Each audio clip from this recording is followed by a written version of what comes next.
Yeah. Yeah.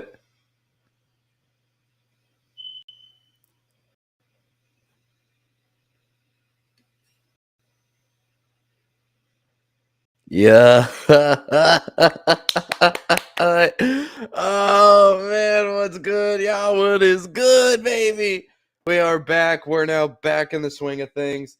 Those of you probably realized I didn't put out a podcast this week. Mainly because of the events from Monday night with Damar Hamlin. Again, keep your prayers out to Damar Hamlin. He's improved significantly. He actually watched the Bills game today. He was tweeting during it. He's making a full recovery, which is amazing to see because that incident on Monday night was fucking horrifying. I didn't see it live, but I saw it afterwards, and it was fucking horrifying. And it just didn't feel right to do anything or talk anything football related for the week. And then once we got updates that he was going to be fine, it just came down to I didn't have the time to sit down and record and get a podcast out. So that's the reason why there wasn't a podcast out this week, which is very kind of disappointing because I was looking forward to talking about the scenarios for this week, about everything playoff seeding and playoff clinching wise going into this week 18. And boy, oh boy, what a week 18 it's been. We do not currently have the dates or times of when the playoff games will be played. As a matter of fact, there's still one last spot up for grabs. That spot, however, is not coming from the AFC. The AFC playoff picture is completely set in stone right now. The Chiefs, with their win over the Raiders yesterday, clinched the number 1 seed, clinched home field. Though if it gets into a situation where it's the Bills versus the Chiefs, then it won't be. It'll be played on a neutral site. But if it's not Bills versus Chiefs in the AFC title game, then the neutral site effect will not come into play. But as of right now, here is the AFC playoff picture. It is now set in stone. And as we have the matchups are the 7th-seeded Dolphins with a huge win over the Jets today. An offensive, I don't even know what you call it, an offensive shit show, which is kind of what you expect when one of the starting quarterbacks involved is Skylar Thompson. But the Miami Dolphins will be playing. They are officially the 7th seed. They will be heading to Buffalo to take on Josh Allen and the Buffalo Bills. The Baltimore Ravens and the Cincinnati Bengals. The Bengals beat the Ravens today, thus eliminating the whole coin toss scenario. Joe Mixon is giving his thoughts on that scenario, but luckily that will not have to come into play because the Bengals beat the Ravens, won the AFC North, and are going to get a home playoff game, and they will be playing against those very Ravens this upcoming weekend. And then the final AFC matchup is going to be the Los Angeles Chargers, who barely lost today to the Denver Broncos, but they will be heading to Jacksonville to take on Trevor Lawrence and the Jacksonville Jaguars. That should be a really fun game. This is setting up to be a really fun playoff picture. None of these games from the wild card perspective in the AFC are games I look at and I can pick out a clear winner outside of maybe Baltimore, Cincinnati. But then again, with Baltimore, we don't know if trying to guess the guessing game with Lamar at this point is just kind of a pain in the ass, really, of if he's going to play or not. But then you get to the NFC. The NFC, you got the Giants, Niners. That's a set playoff matchup. You got the Cowboys, Bucks. That's a set playoff matchup. And we're looking at a potential Bucks win because the Cowboys did not play well whatsoever against the Commanders team that had nothing to play for. And the Philadelphia Eagles, with their victory over the aforementioned Giants, have clinched the number 1 seed and home field advantage throughout the playoffs in the NFC. And tonight, there's one last playoff spot up for grabs, and unfortunately will not be that of the Detroit Lions. They were eliminated today, thanks entirely in part to the Seattle Seahawks beating the Los Angeles Rams. So now you are in a situation where tonight, one playoff spot up for grabs. It is either going to be the Seattle Seahawks or the Green Bay Packers. The Packers, here's the simple thing. Packers win, you're in. If the Lions win, then it'll be Seattle. And the winner of this game, the winner of fuck. There we go. Either going to be the Packers or the Seahawks. The winner, fucking A. One of those two teams, whoever ends up being in that 7th seed, is going to head to Minnesota to take on the Vikings, who are in the number 2 seed. And we are going to find out fairly soon as the kickoff is underway. And here we go, baby. And the Packers are going to take the football first, and they're able to get a return, not even down to the 25 to the 20. So here we go. Aaron Rodgers and the Green Bay Packer offense is going to get the football first. And all of a sudden, you're looking at a Packers team who at the halfway point of the season looked laughably bad. They could not do anything offensively or defensively. And then all of a sudden they got hot when it was needed. They went on a winning streak, and now here they are being the only team not in the playoffs, but in complete control of their own destiny. As the first play of the game is an end around to Christian Watson, and he picks up about a 5 or 6 yard carry on the end around. And Christian Watson's been a big part as to why the Packers have had a turnaround this season and why they control their own destiny. Obviously, the first half of the season, Christian Watson was having a brutal rookie year at the start of it. But in the latter half of the season, he has really turned it on. He has become the playmaker of this offense, and he has been basically become Aaron Rodgers' go-to guy, which was something Packers fans have been so blessed to have. But here we go. 2nd and 4. Rodgers under center. It's a handoff to Aaron Jones, and Jones maintains his balance, picks up a first down, and he is going to keep moving the pile down to the 35 and actually down to the 36-yard line goes Aaron Jones. His first carry of the game is a strong run. Now, listen, just because the Detroit Lions have been officially eliminated and quote-unquote have nothing to play for, that doesn't mean that this team is not going to just whimper into the night and not play with a little extra motivation. You were looking at a Lions team that was, again, similar situation at the halfway point of the year. Hold on, I will explain after this play. 1st and 10, Rodgers bootleg, completes it to Christian Watson, who picks up a first down and gets knocked out of bounds. And that will be a move up the chains for the Packer offense. But you're looking at a Lions team that was 1-6 to start the year. And then they just went on a complete tear to the point where they're now 8-8 on the year. A win tonight would give them a winning record. And don't you think, even though they have no shot at making the playoffs now, don't you think they would like to end the year to not only end the year with a winning record and with a victory, but to also knock their hated rival out of a chance to make the playoffs and sweep them? Because the Lions already beat the Packers earlier this year. 1st and 10, and Rodgers is going to cork one deep. He's going to go cork one deep without Lazard, and he nearly completed it. The pass falls incomplete, and there is a flag on the play. I think this is going to be on Detroit. And it is. It's pass interference on Detroit. And I think that's going to be a spot foul. Oh, my gosh. It was Jacobs on the coverage. That's not how you want to start out if you're the Lions defense. Yeah, a grab in the arm there. At first, I was like, I would have preferred to let that go. But yeah, grab in the arm. And now it's 1st and goal. Just like that, it's 1st and goal Packers. Here we go. Can the Packers get into the end zone on the first drive of the game?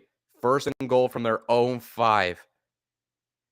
Rodgers in a shotgun formation, hands it off to Jones. Jones is going to be swallowed up right at the line of scrimmage. Yeah, this is going to be a tough game. Even though the Lions, like I said, have nothing to play for, this is still going to be a battle and a half. This is a Packers team that lost to the Lions earlier this year and didn't only just lose to them, they got humiliated by them. If the Packers want to make the playoffs tonight,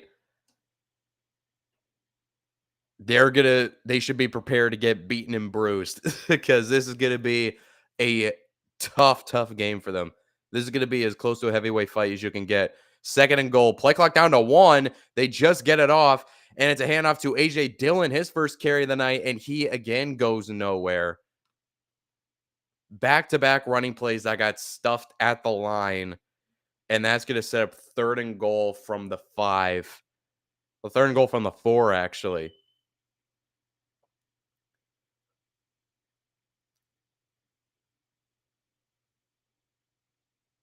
Here we go.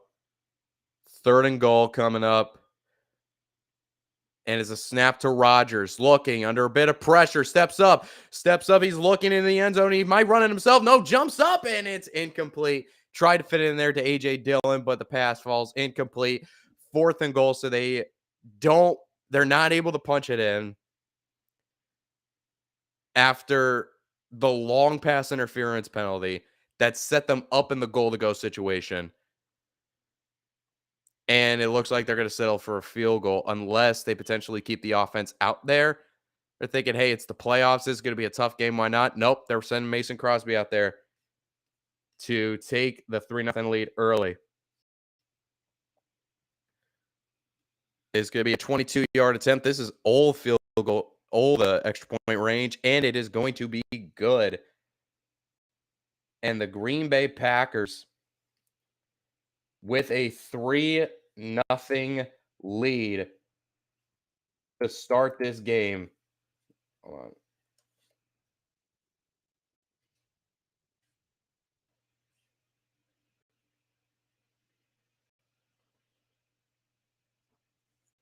There we go. And hold on one moment. And there we go.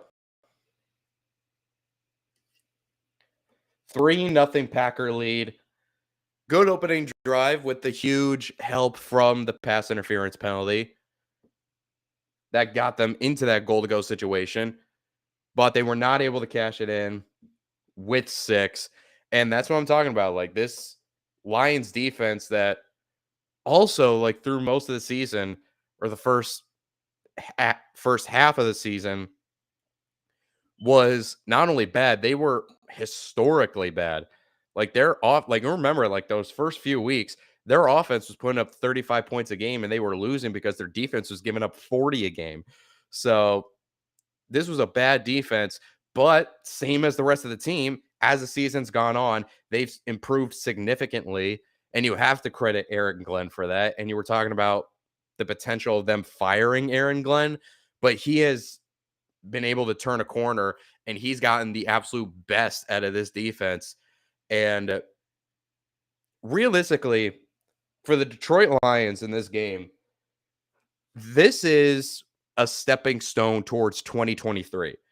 This is a game where it's like, all right, this is going to be, I mean, I feel like they already have the league's respect at this point, but this, I think, will solidify of like, yeah, get us some more talent through the offseason, through the draft. We will be a force to be reckoned with in 2023. And I think beating the Green Bay Packers on Sunday Night Football, the last regular season game of the year, to keep the Packers out of the playoffs. I mean, you can't have a better situation to get more respect than that.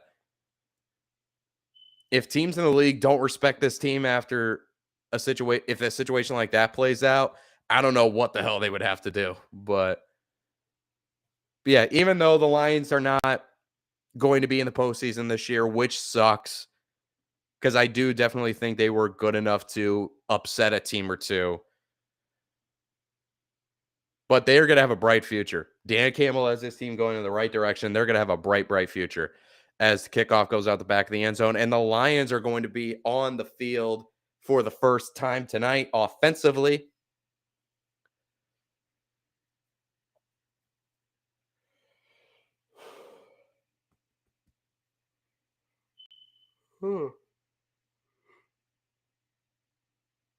Ooh, excuse me. Here we go. The Lions' first offensive snap of the game, 1st and 10 from their own 25. And it is going to be a handoff to Jamal Williams. Williams is 1 touchdown away. Oop, air bubble. Shit. There we go.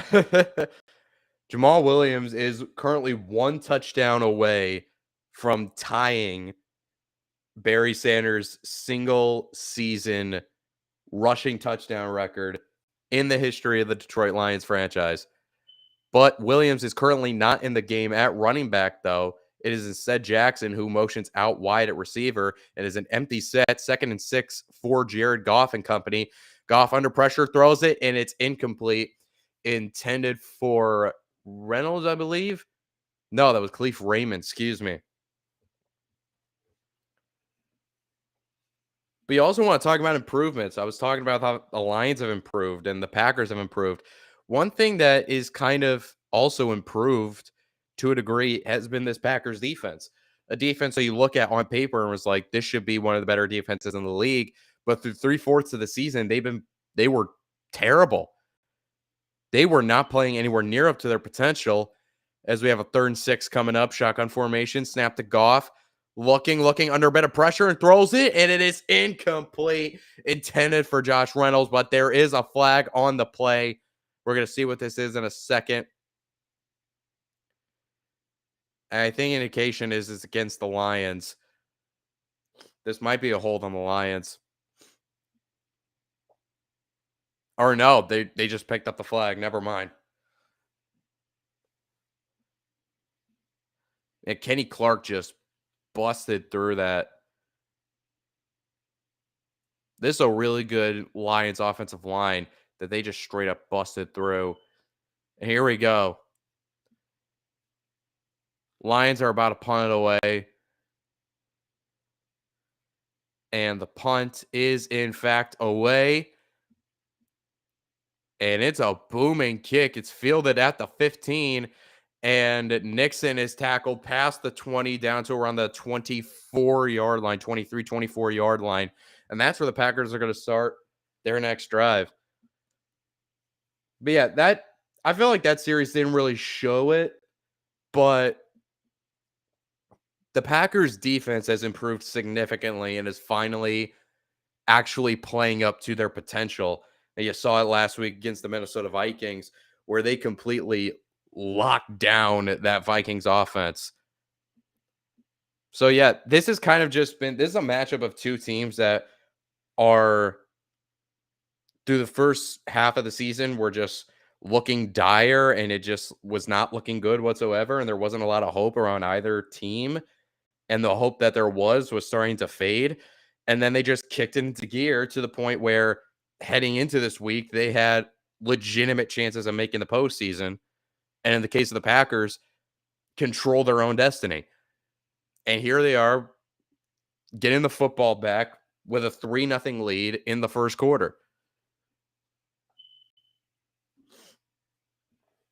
As we are currently commercial break, waiting for them to get out of commercial break.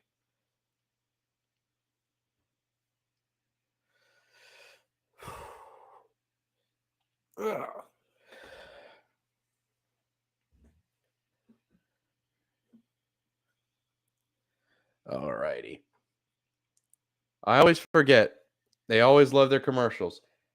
So, in commercial break, like I said, I don't know when. I believe it'll be sometime in the next 24 hours, if not tonight, that the actual schedule for the postseason will be released. If anything, it'll probably be released maybe after this game, once all the playoff spots have been officially clinched. But this is going to be a situation where I don't know where I was going with that. I have no idea where I was going with that. Yeah, I already laid out seating, the picture as a whole, what still needs to be clinched. But yeah, I will say though, I'm happy for the Seahawks, but I'm also kind of disappointed that this wasn't like that the Seahawks. I'm kind of disappointed that the Seahawks won in the respect that I wish this was a game where the Lions still had a chance to get in, so it felt like a real playoff game. Which, by the way, I will say this after this play, 1st and 10 is going to be a handoff to AJ Dillon, and he picks up 2 yards at the play to the 25-yard line. It'll be 2nd and 8 coming up as we approach the 10-minute mark of the first quarter.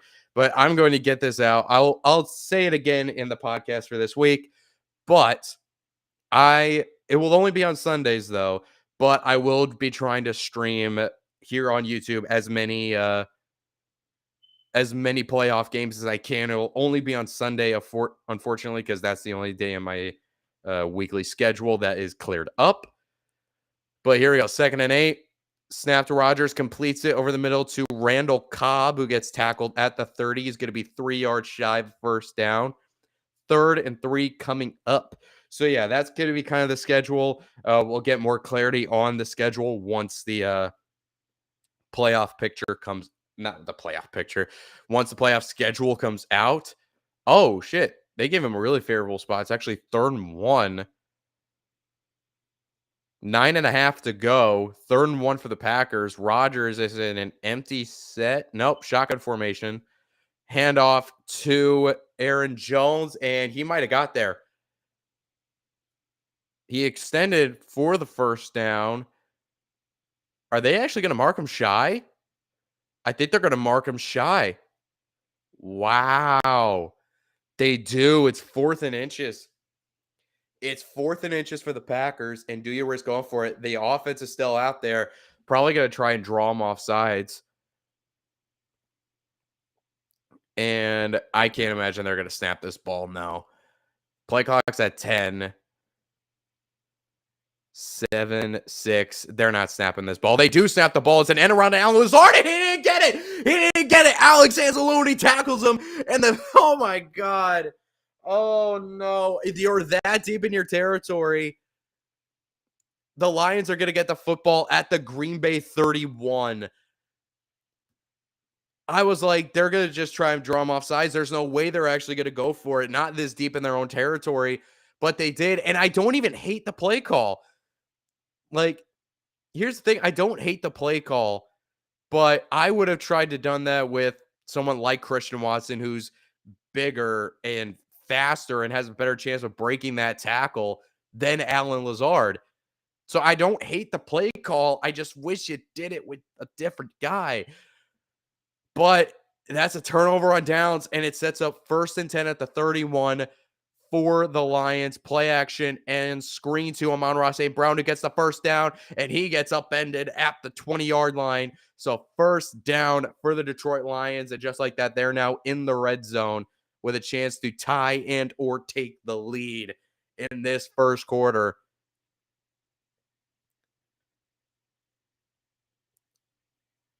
All righty.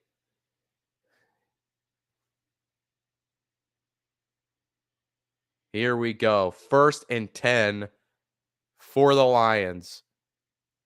Shotgun formation. That is DeAndre Swift in the backfield. Snap to Goff. Looking, throws it. And he tried to get it to Amon-Ra St. Brown, but it was great coverage by Rasul Douglas. Incomplete. 2nd and 10 coming up.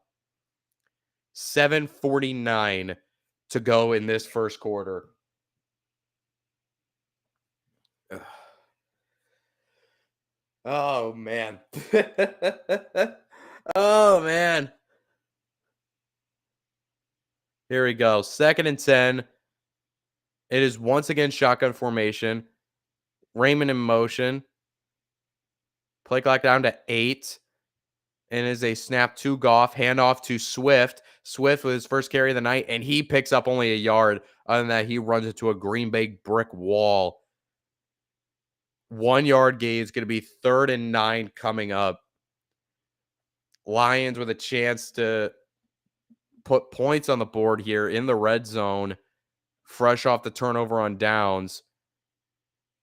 Obviously, field goal ties it, but you got to imagine with this short of a field that if they walk away even with a field goal, they're going to walk away disappointed. Here we go. 3rd and 9 for the Lions. Snap to Goff. Looking, throws it, and it is incomplete. Tried to get it into Raymond, but the pass falls incomplete. 4th and 9, and out comes the field goal unit. They're going to come out, tie the ball game at 3.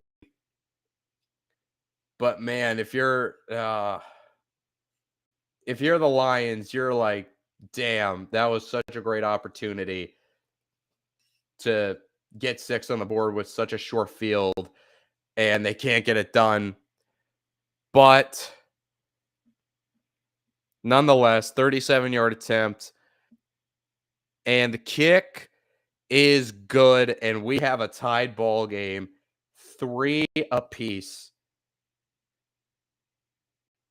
Hold on.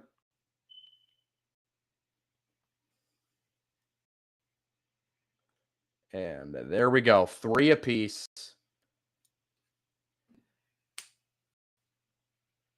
And we have a tied ball game. But damn.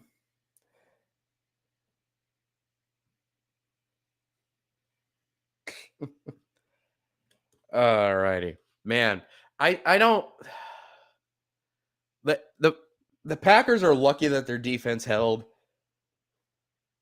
But I still don't know about the decision of going for it that deep in your own territory still. Even though it only resulted in 3.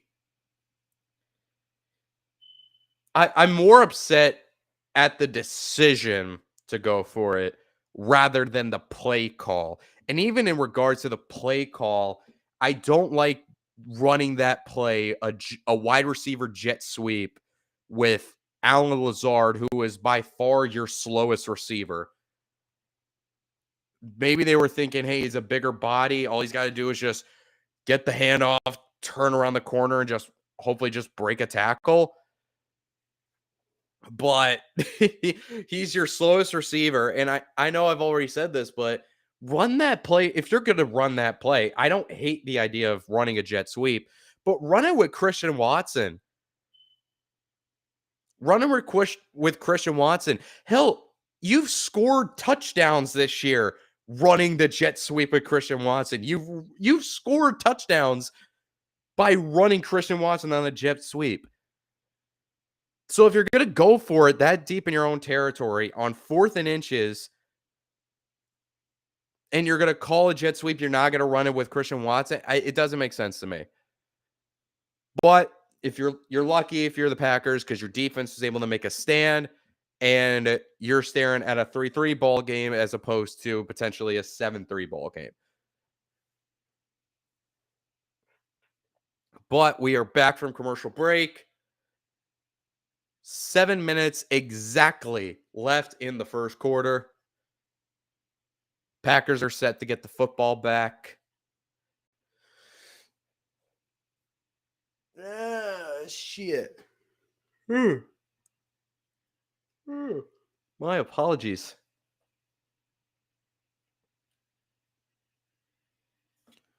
All righty. Nixon is back to receive the kickoff for the Packers. And he's going to catch it at the 94 at the 4-yard line. And Nixon actually is able to get a pretty good return out of this past the 30-yard line. So he's going to set up the Packers with a pretty good field position here. It'll be 1st and 10. We're 6:53 left to go in the first quarter, and we're finally getting to the Detroit Lion defensive lineup. We're finally getting to it.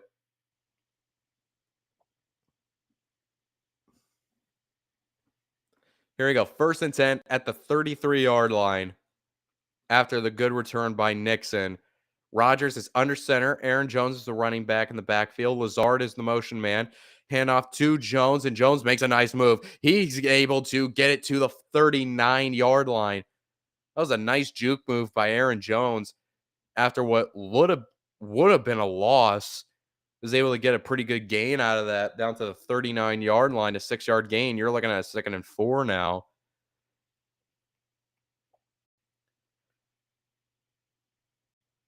You go under 6.5 to go in quarter number 1. Rodgers is back under center. Dillon is now in the game of running back. Josiah DeGuara, the tight end, motioning in at fullback. Now in the power I formation, handoff to Dillon, and Dillon lowers the shoulder, and he was he able to get there? Last little stretch, he might have gotten there, and yep, they're signaling first down. Got stopped initially a yard short, but that little bit of effort at the end was able to get him enough for the first down.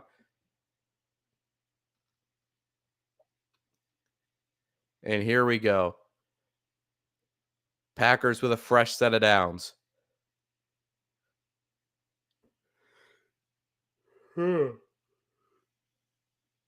Shotgun formation. Dillon is still in at running back.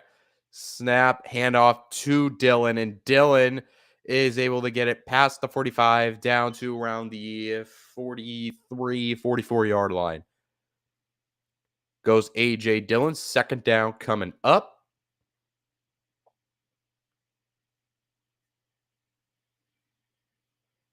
Wait, I'm stupid. It'd be the 48-yard line. I said past the 45 to the 43. Oh, God, I'm stupid. There we go. 2nd and 5 after the 5-yard carry is now 2nd and 5 from the 48-yard line.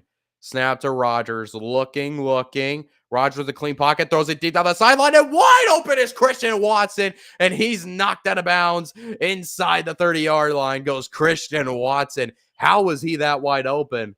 It was a busted coverage in the secondary, and Christian Watson and Rodgers exploit it.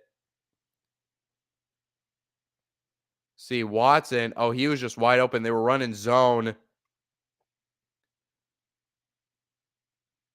And he just found the soft spot on the corner route. There's just, yeah. And that's something that's been huge that Watson has developed in his game, is understanding how to actually read defenses the way Rodgers sees them. It's going to be better over time for sure. But end around again to Lazard. Man, why are they doing this? That's like the 3rd time they've done this, where they've done an end around to Allen Lazard. Why? I've said this. Christian Watson has scored on plays like this.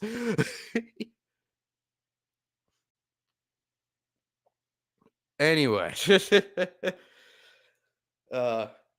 even if the Packers don't make the playoffs tonight, I'm going to be really excited to see how Christian Watson's development and chemistry with Aaron Rodgers develops going into next year. But here we go. 2nd and 9. Rodgers rolls out and throws it, completes it down to the 20-yard line to Randall Cobb, out of bounds. 3rd down coming up. 3rd down about 5, I want to say, coming up for the Packer offense. And this is where you win and lose games. 3rd down situation, playoffs on the line. Granted, it's only the first quarter, but it's plays like this that can be huge impacts later on in the game.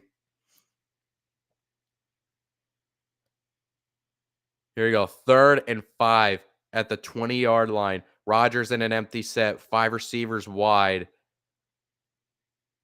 Play clock down to 1. They just get it off. Snap to Rodgers. Looking. He's under a bit of pressure. Hutchinson is chasing him. And Aiden Hutchinson gets to him. The ball is out. They're saying he's down. Aiden Hutchinson, the rookie out of Michigan, was able to get there and finish off Rodgers. And the Packers are about to, I was about to say, and the Rodgers are about to take a field goal. The Packers are going to have to settle for a field goal attempt to make this a 6-3 ball game. And Aiden Hutchinson just beats the tackle around the edge with a little assistance from the guard as well. And Hutchinson was able to get home. 49-yard attempt now for Mason Crosby. The kick is up, and the kick is good from 49 yards out. It is a 6-3 Packer lead. And the Detroit Lions defense, I said it, man, this was going to be a slugfest. Like, if the Packers think that just because they've been on a hot streak late in the year, and this is not the same Packers team that played the Detroit Lions in week 9, that this was just going to be easier for them. They're in for a rude awakening if that's their mindset heading into this game. This is going to be a dogfight. This is going to be a fight. Now, you're okay with the lead. Playoffs are on the line. Any lead is something you're okay with. But that's a situation. That's twice now where they've either gotten into the red zone and or in a goal-to-go situation like they did in that first series, and they had to settle for a field goal as a result. I get it. It's a lead. A lead is a lead. You will take that any day of the week when your playoff lives are all that matter right now. But it's gotta fucking get to you where you're just like, shit. We had not one but 2 great opportunities to get into the end zone, and we couldn't do it. Like, this very easily could be a 14, at least a 10-3 ball game right now, at least. But the Lions defense made stands when they needed to. They made plays when they needed to. And now you're looking at a 3-point game as opposed to a 7-point game, or even an 11-point game had they been able to get it into the end zone on that first drive when they got that goal-to-go situation.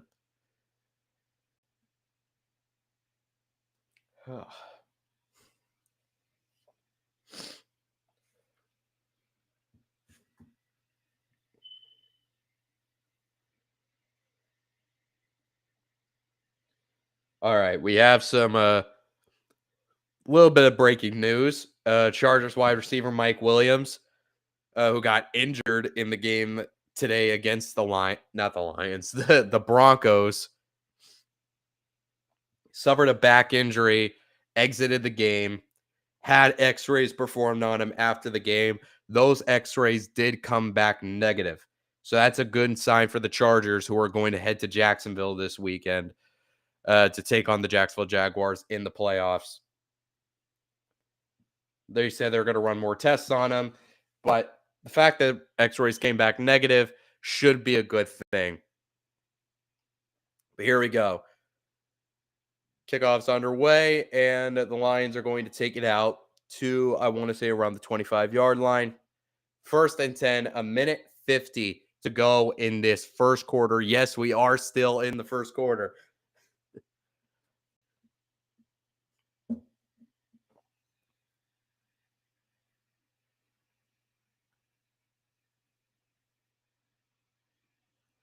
All righty.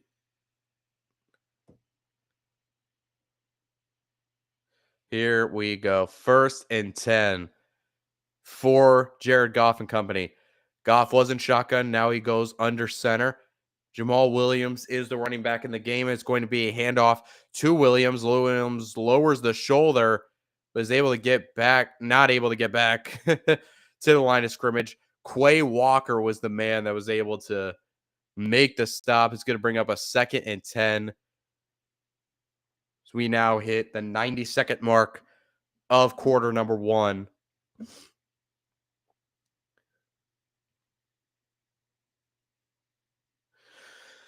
Ugh. Here we go. 2nd and 10. The Lions offense only has 16 total yards so far in this game. Goff throws, completes it to Raymond, and he is tackled at the 30-yard line. It's going to be about 3rd and 4, 3rd and 5 coming up. You should expect about 2, maybe 3 more plays left in this first quarter.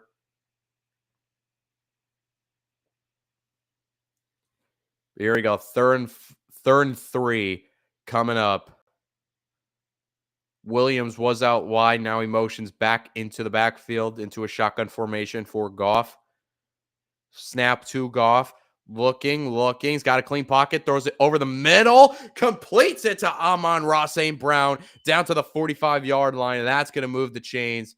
And that looks like it will be the final play of the first quarter. 20 seconds left. Play clock's at 30, though. So I think that's going to be the final play of the first quarter. Unless, no. Something's going on here. Oh, they throw in the challenge flag. It looks like Matt LaFleur is going to be throwing the challenge flag to make sure that Amon-Ra caught that. We're going to see this real quick. Let's see this real quick.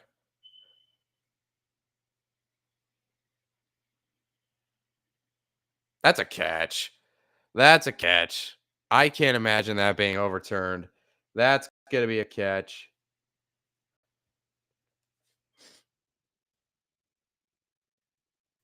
Now, here's the sucky thing, though. This is what I'm talking about. So they threw the challenge flag, LaFleur did, with 8 seconds left to go in the first quarter. They're currently in commercial break to review that play, which was clearly a catch by Amon-Ra St. Brown. What pisses me off is they're in commercial break for this. They're going to come out of commercial break, announce that it was a completion, come out. They're going to start running the clock, maybe get another playoff, and then they're just going to go right back to commercial. So this is what I'm fucking talking about, man. This is what I'm fucking talking about, man. I love the sport, but fuck me, this sports commercials piss me off.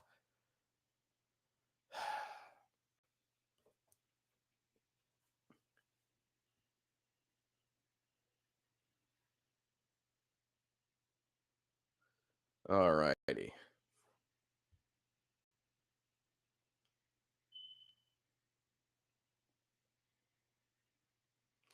Oh, God. Oh, man. I don't know why this taking so long. I don't know why this commercial break's taking so long.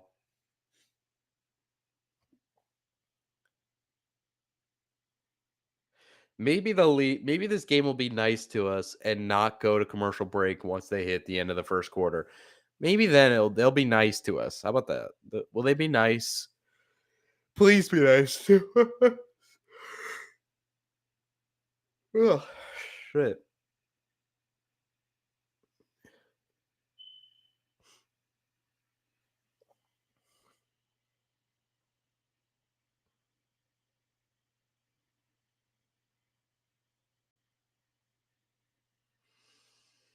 All right.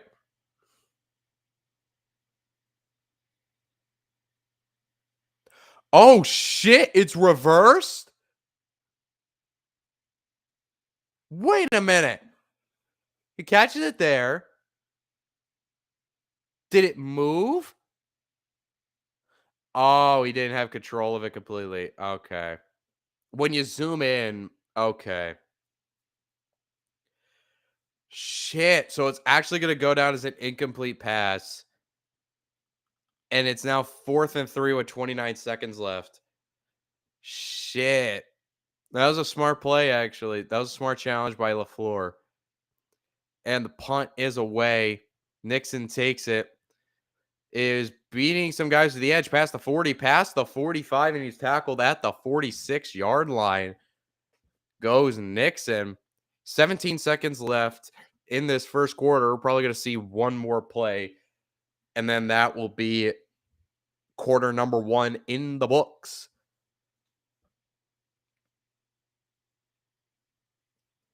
Ooh.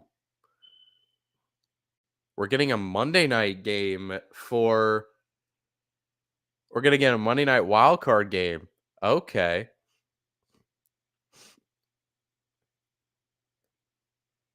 All righty.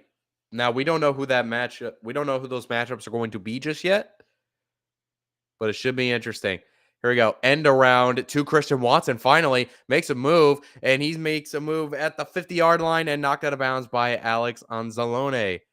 Out of bounds, but that's going to be the final play of the first quarter.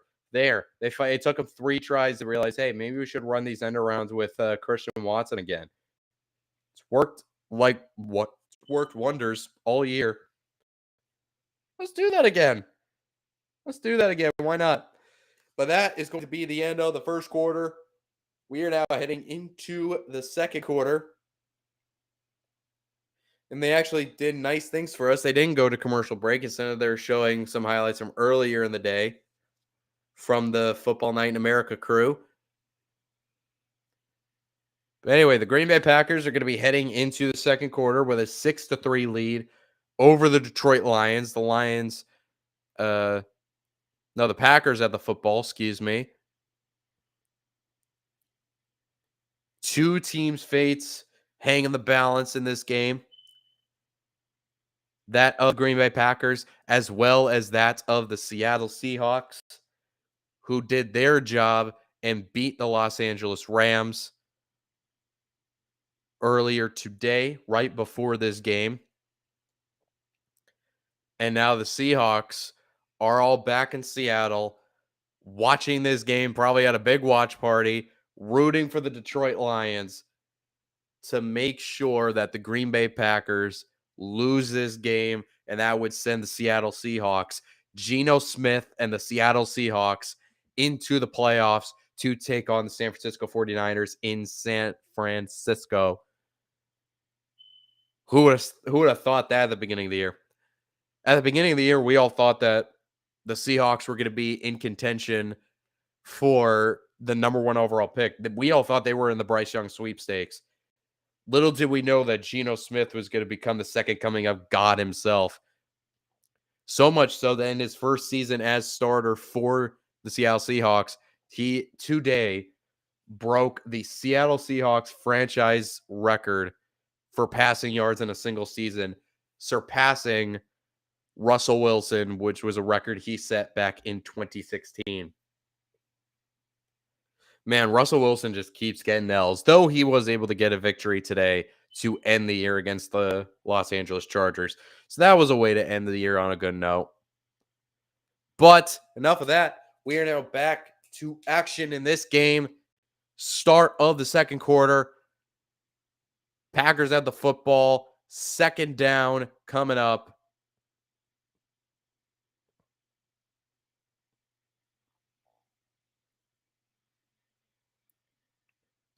All right. We're waiting any second now.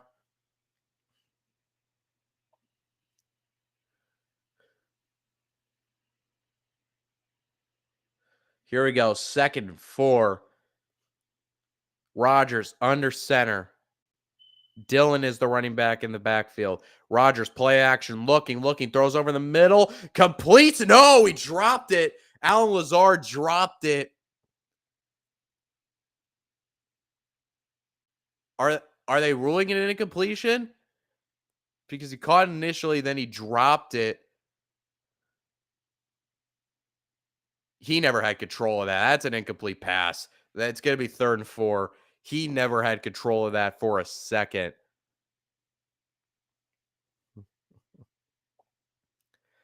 Yep. They rule it incomplete on the field. 3rd and 4 coming up for the Packers.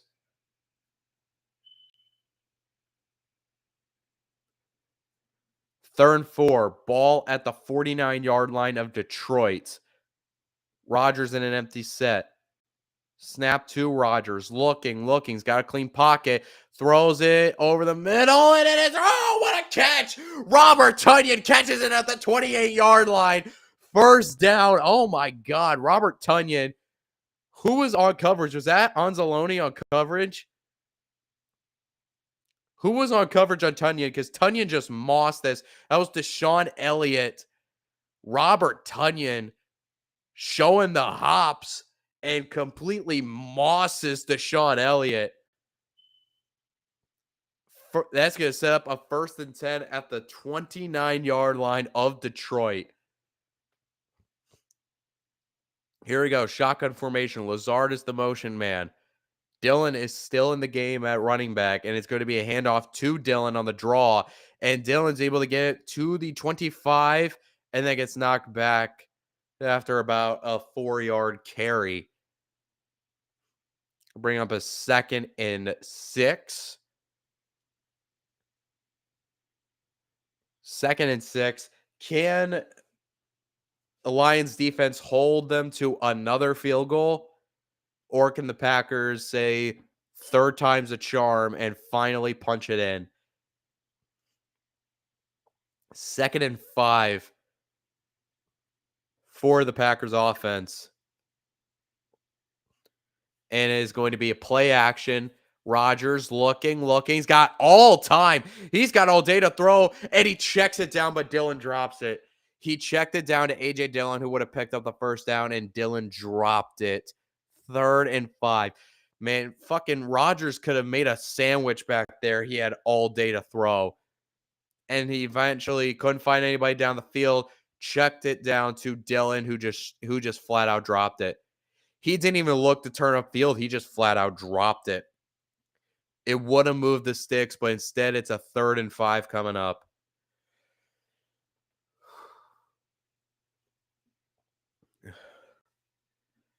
Third and 5. Dillon is still in the game, though. Play clock down to 2.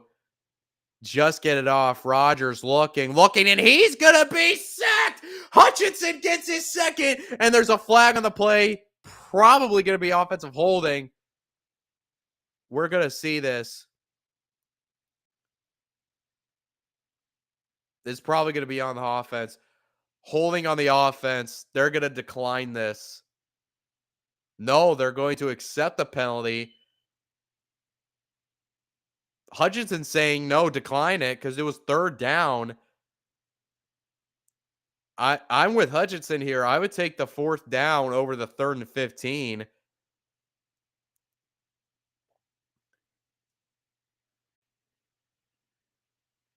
Did they make a correction and say the penalty was accepted or declined, I mean?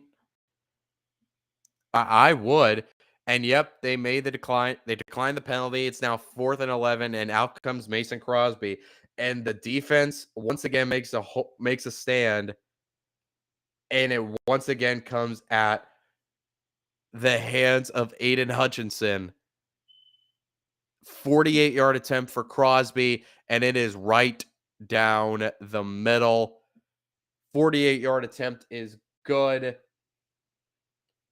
It is now a 6-point ball game with a 9-3 Packer lead.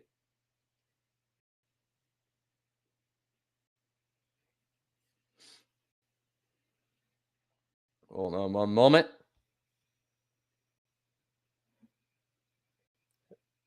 There we go. Playoff football, aka field goal palooza. It is field goal palooza at the moment.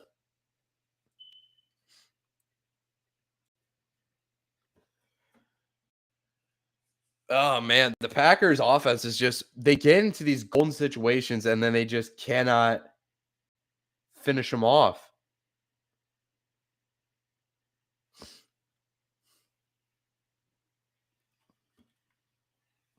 He just cannot finish them off.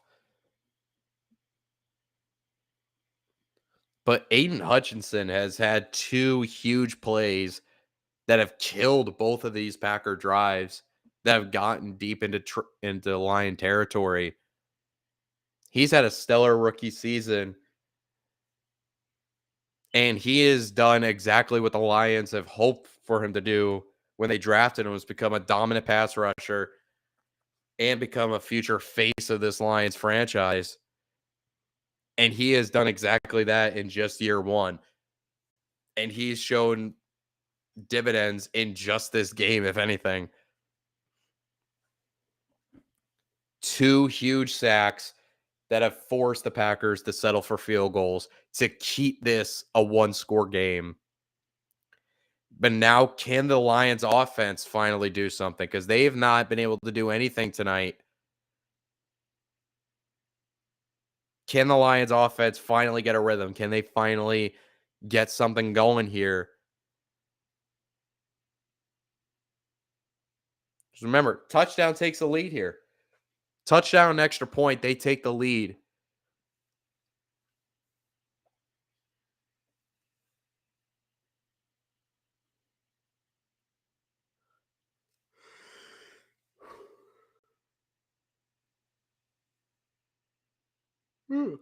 Sugar.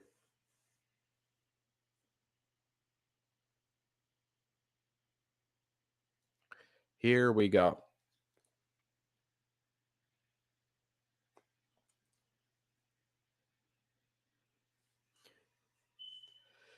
Here we go. And the kick is away by Crosby. And it's going to be returned out. Yes, it will. And he is going to be tackled at the 25-yard line. So basically, had he just let it go out the back of the end zone, it would have gotten the ball the same yard marker that they're at right now, which is the 25-yard line. And the Lions offense, can they finally get something together here? Can they finally get something together? We shall see. This drive starts off with Goff under center. Is that Williams in the backfield still? It looks like it's Jamal Williams in the backfield. And it's going to be a handoff to Jamal Williams. And he is only to pick up about a yard on that play. 2nd and 9 coming up. They're going to have to take some shots here at some point. But it's cold out there, and it's starting to affect Jared Goff's accuracy quite a bit. He's missed quite a few throws in this game. So I don't know if that's making Ben Johnson nervous about opening this playbook up a little more. But here we go. 2nd and 8. Goff is going to throw here. And is that a completion? I think that's a completion to Mitchell, but even that was a low throw. He completes it, but even that was a low throw by Goff. You see, this cold weather is affecting him. Remember, Goff's a Cali boy. He's a Cali boy. He's probably not used to the cold that much. Here we go. Oh, flea flicker action. Flea flicker action. Throws it, and he completes it to Jameson Williams, and he's off to the races. He's gone. Jameson Williams, his first catch of the game, he scores, but there's a flag on the play. There's a flag. We're going to see what this is. Oh, fuck. Holding on the offense. Oh, that's a killer. Holding on Nelson, the guard. Oh, that's a fucking killer. That would have given them the lead, and it gets called back as a hold. Why are you holding a guy on a fucking flea flicker? Yep, gets his hand inside the shoulder pad. They're going to call that every time. Oh, that's a fucking killer, man. So a 3rd and 1 is now turned into a 3rd and 10. And that was such a great play. Jameson Williams now back on the sideline. Snap to Goff, looking, just checks it down to Jackson, and Jackson able to fight for it and gets close to a first down, and he does. What an effort by Jackson, the 3rd string running back. Didn't look like he was going to get it, but he powered through 2 Packer tackles and was able to get there. He was able to power through both Savage and Douglas to pick that up, and now it's a fresh set of downs, and it's going to be a draw play to Jackson, but this one he gets swarmed after a 2-yard gain by Kenny Clark. 2nd and 8 coming up. Hey, if you're the Lions offensively, hey, just fucking, I know it sucks that you're not able to get that, but shit.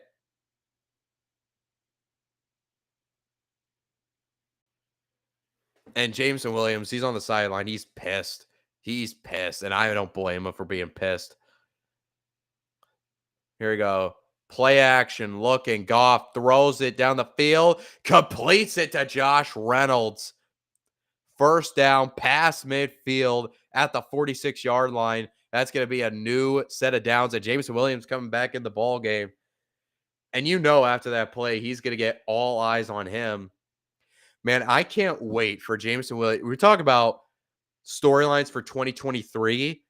I can't wait to see what this offense is going to look like once Jameson Williams becomes a full-time part of it. Because remember, he missed most of the season with the ACL injury that he had back in the national championship game for Alabama last year. And carrying off on the first down to Williams, Jamal Williams brings it to the 40-yard line. Second out coming up. But he missed most of the season. Jameson Williams did after he blew out his knee in the national championship game for Alabama back in January. So he missed, wasn't able to participate in combine, wasn't able to participate in any offseason workout programs, both pre-draft and in training camp. 2nd and 1, here we go.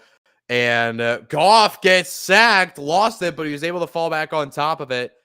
3rd down coming up. That was Devonte Wyatt, the rookie first-round pick for the Packers out of Georgia, who was able to get the sack there. But Jameson Williams, he didn't come back till week 12, week 13 for the Packers. We all saw his first catch in the NFL was a touchdown. I think it was against the Minnesota Vikings, if I'm not mistaken. But I can't wait to see what this offense looks like when he becomes a full-time part of it. 3rd and 6, handoff, and it is going to be DeAndre Swift. Is able to pick up the first down close to the 35-yard line. And that's going to move the chains again for the Lions. Now here come the Lions. They're moving the ball a little bit. And it was just a simple trap play. And DeAndre Swift is able to pick up the first down close to the 30-yard line. And the Lions are moving the football. It'll be 1st and 10 at the 31. I formation. Handoff. No, play action to Williams. And Goff can't find anybody. Had pressure in his face. Just chucked it into the dirt. 2nd out coming up. Tried to find somebody. Jameson Williams is in the game. They're trying to get a shot play to him. They're trying to get a shot play to Jameson Williams. And he was covered. They tried to get it to him, but he was well covered. 2nd out coming up. 7:42 left to go in this first half. Here we go. Snap, handoff goes to Swift, and he gets tackled. What a tackle by Savage at the 34-yard line. Lost yardage on that play. That's going to bring up a 3rd and long.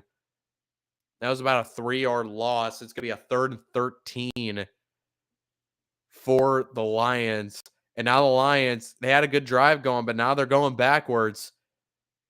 Darnell Savage with a great shoestring tackle on Swift. 3rd and 14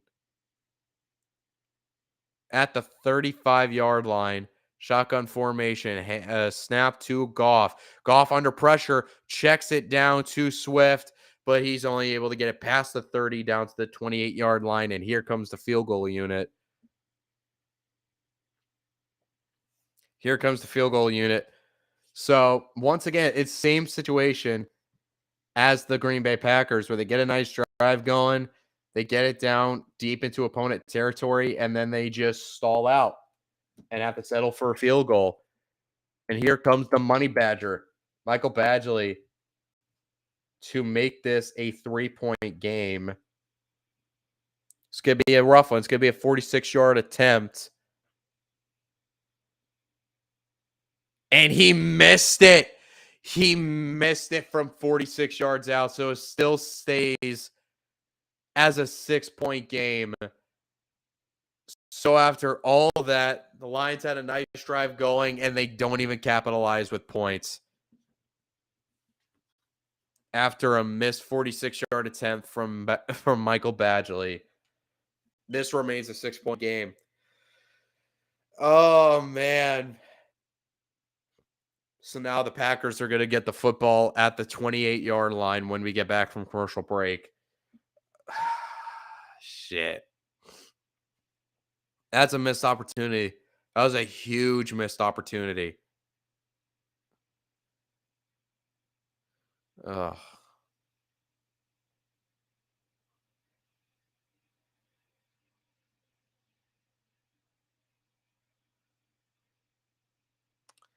All righty. Damn. You know who might be more pissed about that right now? The Seattle Seahawks and Seahawks fans. They're probably more pissed than anybody at that missed field goal. But still, second quarter, it's still a one-score game. Your defense has shown that they've been able to rise to the occasion when need be. So I wouldn't panic if you're the Lions or if you're the Seahawks in this situation. I wouldn't panic because the Lions defense has shown that they've been able to get stops when need be. But oh man, that flea flicker is going to come back. I wonder if that flea flicker is going to come back and bite this team in the ass. That holding call that took the flea flicker touchdown back. I wonder if that's going to come back and play a huge role later on.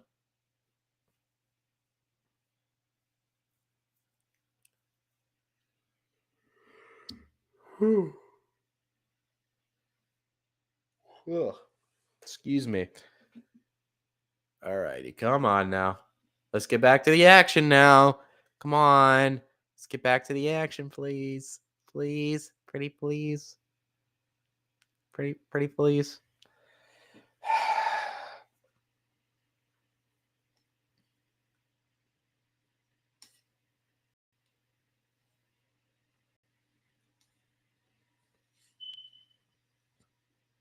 All righty.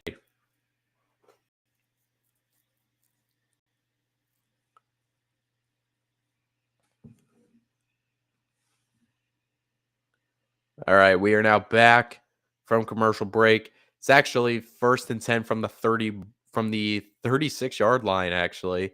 Okay. 36-yard line, 1st and 10 for the Packers. And they try to do a play action, but nobody falls for it. But Christian Watson breaks free in the flat. He breaks a tackle, picks up a first down, and is out of bounds. First down. What a nice little play there by Christian Watson. At first, nobody fell for the fake pitch, but Christian Watson was able to sneak underneath, pick up the first down, break a tackle. It gets out of bounds at midfield. 1st and 10. Christian Watson already has 55 receiving yards on 3 catches. 1st and 10 at the 49-yard line of Detroit. And play clock is at 0. Packers called the timeout. The play clock was going down. It was at 0. They were able to get the timeout before a flag was thrown, though. 5:32 left to go in this first half. And Christian Watson, who was on the bench taking a breather, now coming back into the ball game.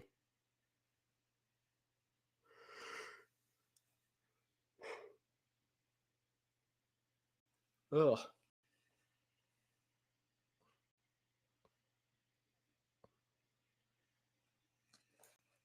Here we go. 1st and 10. Shotgun formation. Aaron Jones in the game, a running back. 1st and 10 at the 49-yard line. Watson in motion. Handoff to Jones. And he goes nowhere. He might have actually lost a yard on that play. He might have actually lost a yard on that.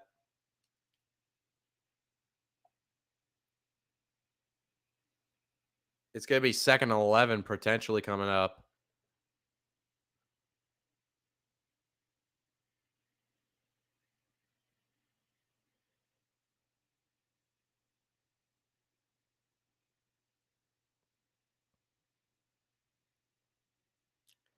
Alrighty. Here we go. 2nd and 10. Actually, was able to get back to the line on that play. Snap to Rodgers looking, checks it down to Tonyan, but he's swarmed. He's tackled past the 45-yard line. And it's going to be 3rd and about 5 coming up, I want to say. 3rd and about 5 coming up. Can a Lions defense make a stand here? Like they've done twice already tonight. Here we go. 3rd and 5. Dillon is in the game, a running back now.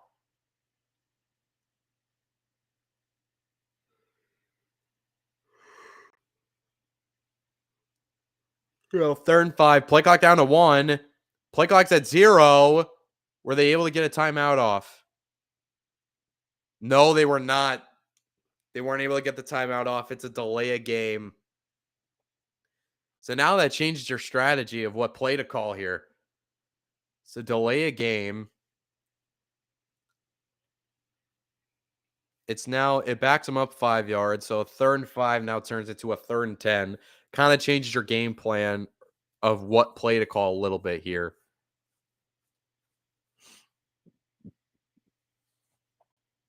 Here we go. 3rd and 10. A.J. Dillon, the running back, is out wide at receiver. Empty set for Rodgers. Lions bring the pressure, throws it short, completes it to Tonyan, and he gets it back to what it was on the previous play, to the 45-yard line. 4th down, and I believe the punting unit's about to come on with under 3.5 minutes to go in the first half. No, the offense is still sticking out there. They're going to go for it. It's 4th and 6, and they're going to go for it at midfield. 3 minutes to go in the second quarter, and holy shit, they're out to go for it. What's the point of making them jump?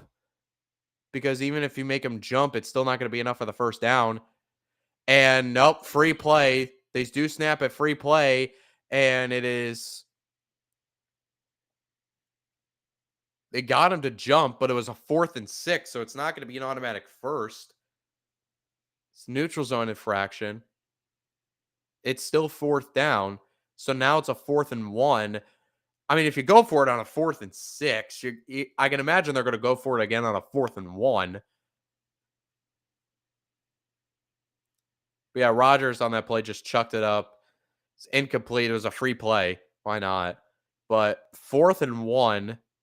They didn't pick up the first down on that, but they're still going to go for it to make the 4th down a little more manageable, though, because now it's a 4th and 1. And here we go. A.J. Dillon is still the running back in the game. And Rodgers in a shotgun. Snap. Handoff to Dillon. And Dillon dives for the first down. And that's going to move the chains. That's going to move the chains. First down. Inside. Close to the 35-yard line for the Packer offense.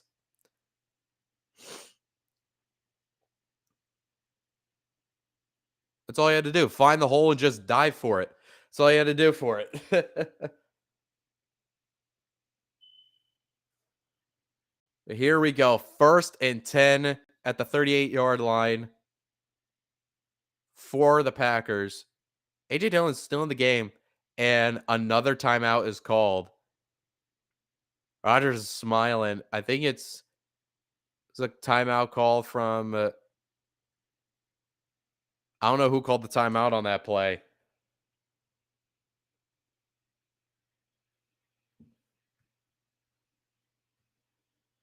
War of field goals. It is a war of field goals. It has been a war of field goals. But both teams have been able to move the ball relatively well. It's just once they get deep into enemy territory, yeah, man. That's something I wanted to talk a little more about in the podcast that unfortunately we never got to. The podcast that is. But it the Jags are going to get a home playoff game in regards to Jags Titans. I guess we could take some of this time during commercial breaks to sort of preview the matchups here. And we're going to start with the Jacksonville Jaguars. First of all, you're right. The Titans collapse was of historical proportion in my eyes. This is a Titans team that was 7-3 at the halfway point of the season. They were 7-3 through 10 games. And then they proceeded to lose to close out the year, losing 7 straight. And it just so happened to perfectly coincide with the Jacksonville Jaguars going on a winning streak and getting on a hot streak to end the year. And now all of a sudden you're looking at a situation where the Jacksonville Jaguars are now going to be hosting a playoff game against the Los Angeles Chargers, who once again did lose today to the Denver Broncos. So at least the Broncos are going to end this horrible season on a high note. But Chargers Jags is going to be a lot of fun. I will preview these matchups in the podcast this week. Talk about a little what came out of this week, as well as what's going to be going into Super Wildcard Weekend. It's going to be a lot of fun. Yes, rest in peace, Uche. I did see. I couldn't believe when I saw that. Man, I wish he was still here to see the Jags play in the playoffs this year. But he's going to be watching, smiling down. He's probably running around in circles, just screaming in joy and laughing his ass off. But now back to the game, back to happier things. We are fresh out of the 2-minute warning. And it's going to be a handoff to Aaron Jones. And Jones picks up about 4 on that play. It's going to be second down coming up. But remember, the playoffs are not whole yet. The playoffs are not whole yet, as this game still has playoff implications of who's going to get the final wild card spot in the NFC. 2nd and 4 coming up, minute 25 and counting. Snap to Rodgers, throws on the screen pass to Jones, who picks up the first down, and he fumbles the football. It fumbles in, and the Lions fall on it. The Lions falling into the 15-yard line. Oh, my God. Aaron Jones picked up the first down, and the ball was punched out, and the Lions fell on it. It looked like for a second it was going to roll out of bounds, but Charles Harris of the Lions fall on it. And was that Hutchinson again? Was that Aiden Hutchinson again who knocked that out? I want to see an angle of this. We're going to head to commercial break. I think it looked like it was Aiden Hutchinson again. Bro, Aiden Hutchinson has just been a fucking wrecking ball in this game, if that in fact was him. He's had 2 third-down sacks that have killed Packer drives, that have forced them to settle for field goals. And it looked like that was him that knocked that out of Aaron Jones's hands. And the football never went out of bounds. And Charles Harris fell on it. And now all of a sudden, in a 1-score game, the Lions are going to have the football again with a chance to get more points on this, if not take the lead heading into halftime. That's the situation we're looking at right now, man. That is the situation that we are looking at. God, you gotta love it. You gotta fucking love it, man. Oh, fucking baby. That's what I love, man. This is what I love.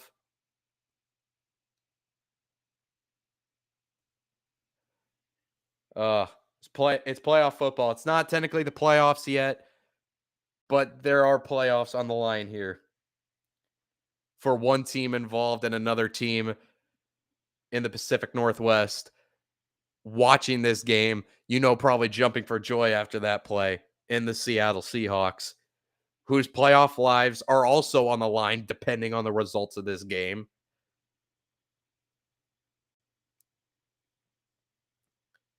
Oh man, January football. It's January football. You can't get any better than this. But here we go. Under a little over a minute. Bite them kneecap. I want him to. I would love. I talked about this earlier in the night where I'm kind of disappointed that the Seahawks won because I wanted this to be like a true playoff game setting where it was winner gets in, loser goes home, regardless of it. What are they reviewing here?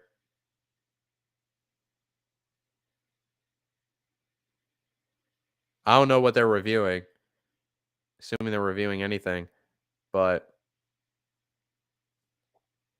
it does not matter, though. It's going to be Lion football.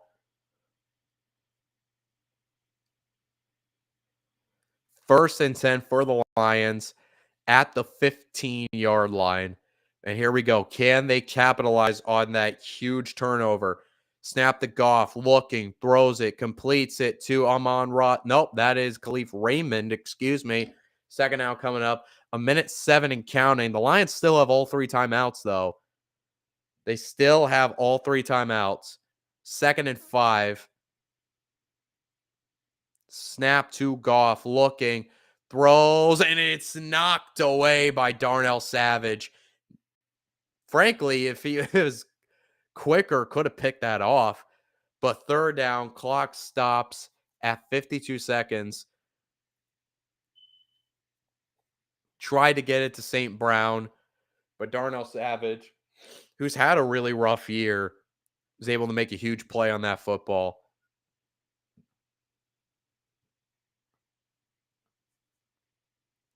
Here we go. 3rd and 5. St. Brown is the motion man. Snap the Goff. Looking, throws it to St. Brown for the first down, and he goes out of bounds at the 26-yard line. That's big. Clock stops at 47 seconds. Lions still have all three timeouts, so they don't have to go hurry up mode here if they don't want to.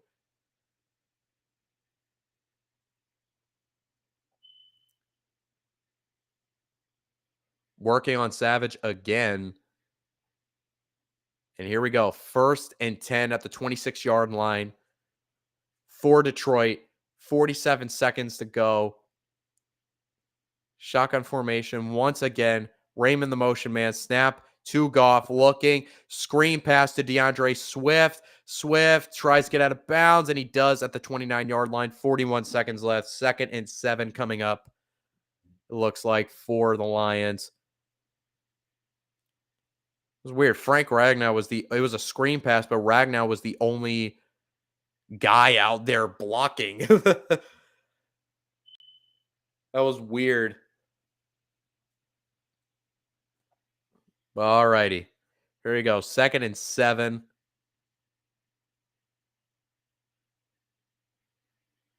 You can run any play you want here with all three timeouts. Goff throws it over the middle, completes it to Raymond, who gets hit hard and gets hit hard at the 40-yard line. 35 seconds and counting, and I think they just used one of their timeouts. I think they did. Yep, Lions used one of their timeouts. They now have 2 remaining with 35 seconds left. Now, any score, it's a one-score game regardless. It's a one-score game now. So you have to capitalize this. You missed the field goal earlier that should have made this a 9-6 ball game. And with a huge turnover like that, you have to capitalize on this. And the Lions have the offensive ability to do so.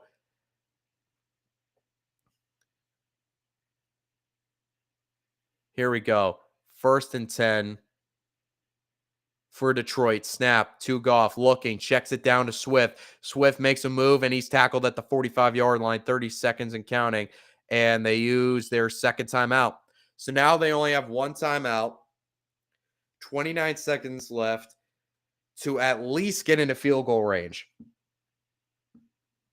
Man, it just it really does make you wonder, had they made that field goal earlier, and or had that flea flicker touchdown to Jameson Williams not got called back because of a hold, what the dynamic of this game could have looked like at this point. But 2nd and 5 coming up. Goff in an empty set. Now Swift motions. Here we go. 2nd and 5, 30 seconds left. Snap to Goff, throws it short again for Swift, makes a man miss, and he is past the 40, down to the 36-yard line goes DeAndre Swift. 20 seconds and counting. They're going up and spiking it. They're holding on to that one final timeout, and they're not going to spike it. It's 12 seconds. What the hell is this clock management? Snap with 8 seconds. Goff looking, throws it over the middle, incomplete, intended for Wright. What the fuck was that clock management? Now it's only 5 seconds. Are you in field goal range?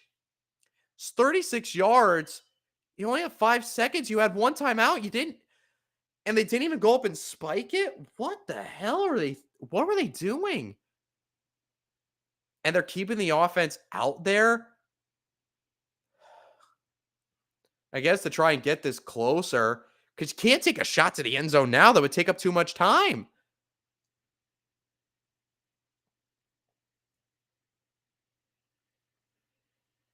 Three seconds left on the play clock, and the Packers use their second timeout. Oh my God, that play clock management right there was head scratching, to say the least. It was really confusing.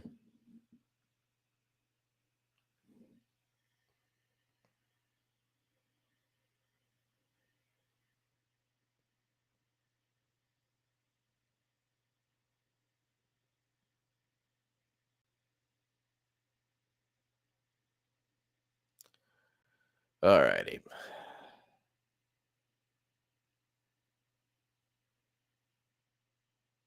Here we go. And it's a quick pass to Amon-Ra St. Brown, and he just gets down quickly, down to the 30-yard line. Yeah, that's the only thing it could have done in that situation. Final timeout, 2 seconds left, and on comes Michael Badgley to kick field goal to make this a 9-6 ball game.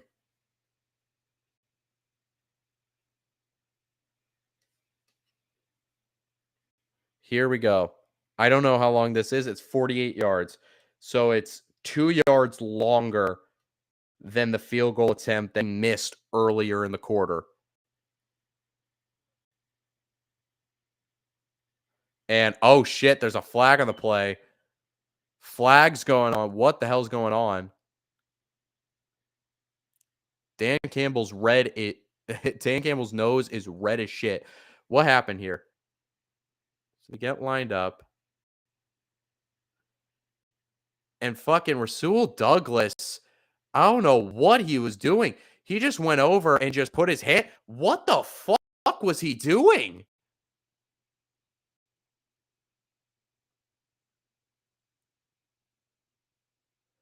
What the fuck was he doing? They were lined up. Long snapper had it, ready to snap it. And Rasul Douglas just fucking goes over and just tries to knock it out of his hands. I don't get, what the hell was he thinking? What in the fuck was going through his head? Then he gets shoved and then proceeds to try and shove him back when every motherfucker is like, dude, what are you doing? I don't know what he was thinking.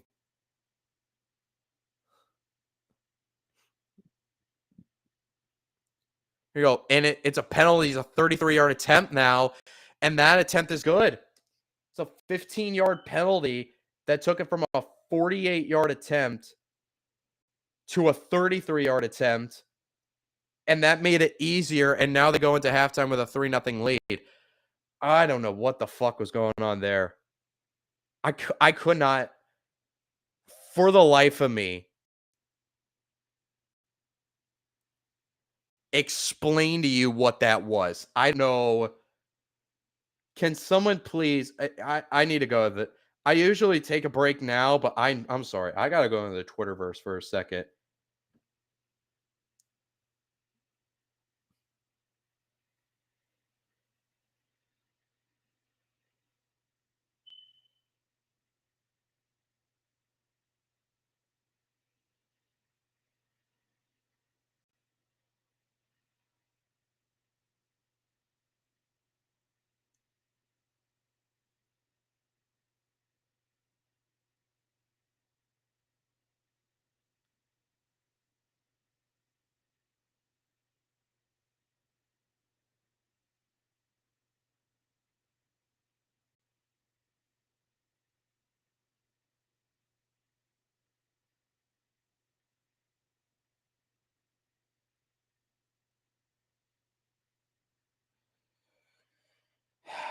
Yeah, I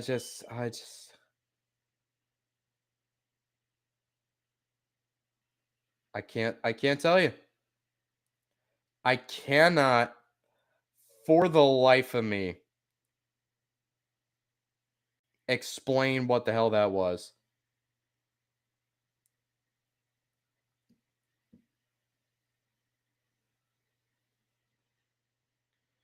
And I'm looking on Twitter at everyone's just like,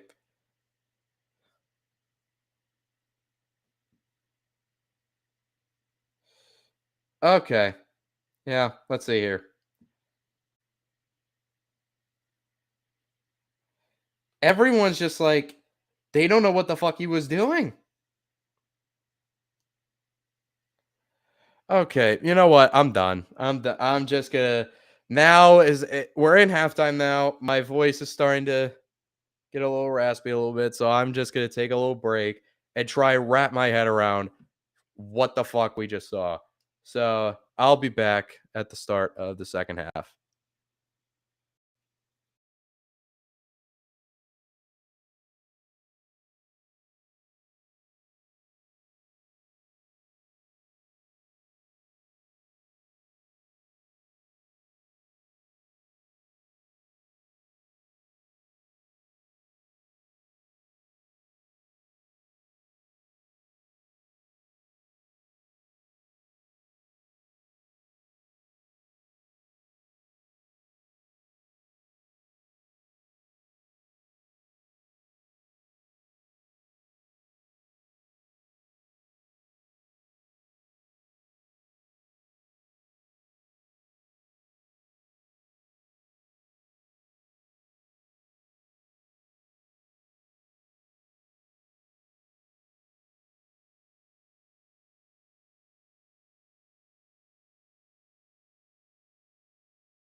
And we back.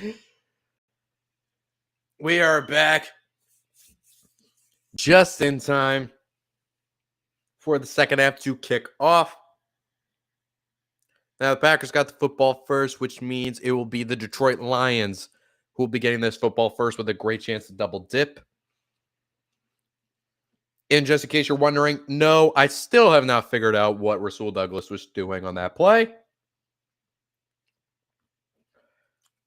Hopefully, somebody in the Twitter sphere will tell me. So, anyway, opening kickoff of the second half, and it's going to be returned out to the 26-yard line, and that's where the Lions are going to start their first drive of the second half.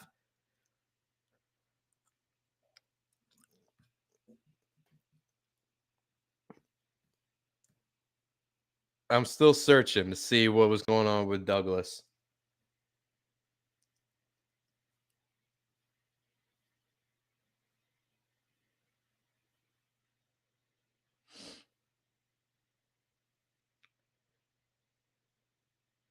There we go.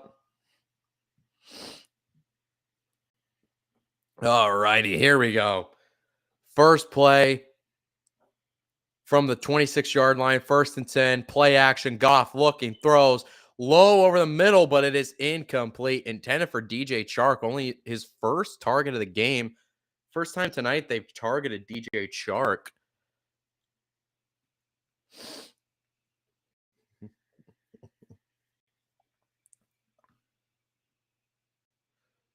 All righty.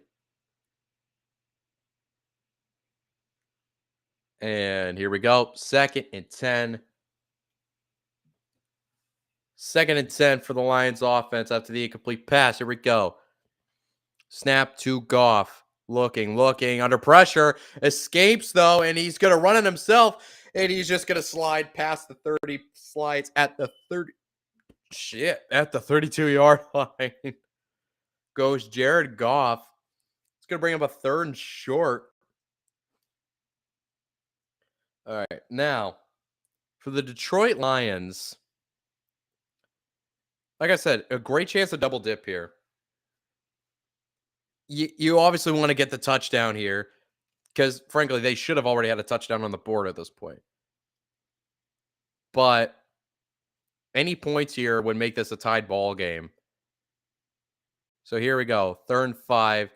Snap to Goff. Looking, throws it. And it is short and low again, but he completes it to DJ Chark, but it's 4th down and short. It's 4th and 1. Do you go for it? It's a great snag by Chark, though. Really great snag by Chark. Just barely was able to get that. And no, they don't. It's 4th and 2. They brought the offense off. So, first possession of the game, they had a great chance to double dip. Instead, it was a 3 and out with the punt about to go away, and it is away. Nixon back to receive it at the 15, and he's going to return it, and he is tackled at the 25-yard line, so about 10-yard return. That's going to be a 1st down at the 25-yard line for the Packers. And of course, guess what, motherfuckers? We're going straight back to commercial break. Cool. Just come out. Hold on. I need to adjust something. Real quick.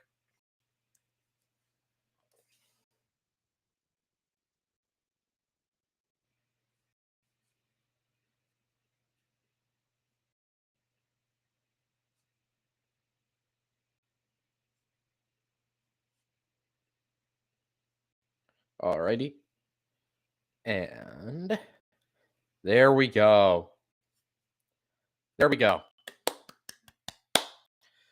Forgot to adjust the quarter graphic. I forgot that. But here we go. We are now in the 3rd quarter. 9-6 ball game still. Low scoring affair, but It's been some really good defense. Also, some instances of both teams shooting themselves in the foot offensively, but still a tight game. Like, this game should at the very least be tied right now. Really should. But actually, this should be a situation where the Lions really should be in the lead. But there's been a lot of missed opportunities for both offenses. The the goal to go situation for the Packers on the first drive of the game where they weren't able to punch it in. Uh, Obviously, the two sacks by Aiden Hutchinson that killed drives. This type of game where kickers should get hazard pay. I can only imagine. I can only fucking imagine how hard that ball must be. That shit's gotta hurt. Like, I remember playing in cold weather games when I played high school football. That shit hurts. Like, when you're a receiver and that ball comes at you and you catch it, that shit fucking hurts your hands. Like, it really does.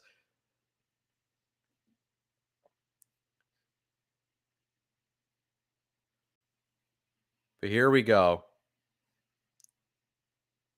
You're now out of commercial break.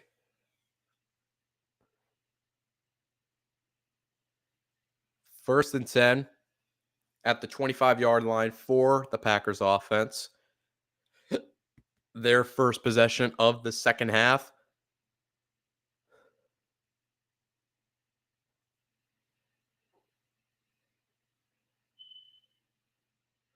Alrighty. Rodgers is under center. Aaron Jones is the running back in the game. It's a play action. Rodgers rolls to his left, to his right, excuse me, looking, he's going to run it himself, and he dodges a defender and goes out of bounds at around the 31, maybe the 32-yard line. So old man Rodgers showing that he has still a little bit of wheels on him. Not the best wheels from back in his day, but they're still usable. Lost a bit of tread, but they're still usable. But that little scamper sets up a 2nd and 4 for the Packer offense. Rodgers in a shotgun formation. Jones is still in the game of running back. And it's going to be a handoff to Jones. And Jones spins out of a tackle and picks up the first down and more. Aaron Jones is still going, but he is wrapped around his ankles by Kirby Joseph past the 45-yard line. And that's going to move the chains. And he's dancing as he's getting a first down celebration.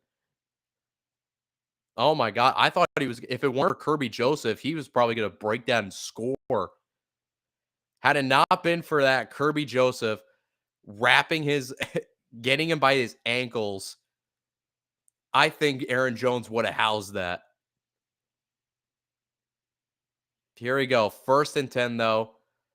Hand off to Jones again, and this time he gets hit right at the line of scrimmage, goes absolutely nowhere. Aleem McNeil was the man that got there first.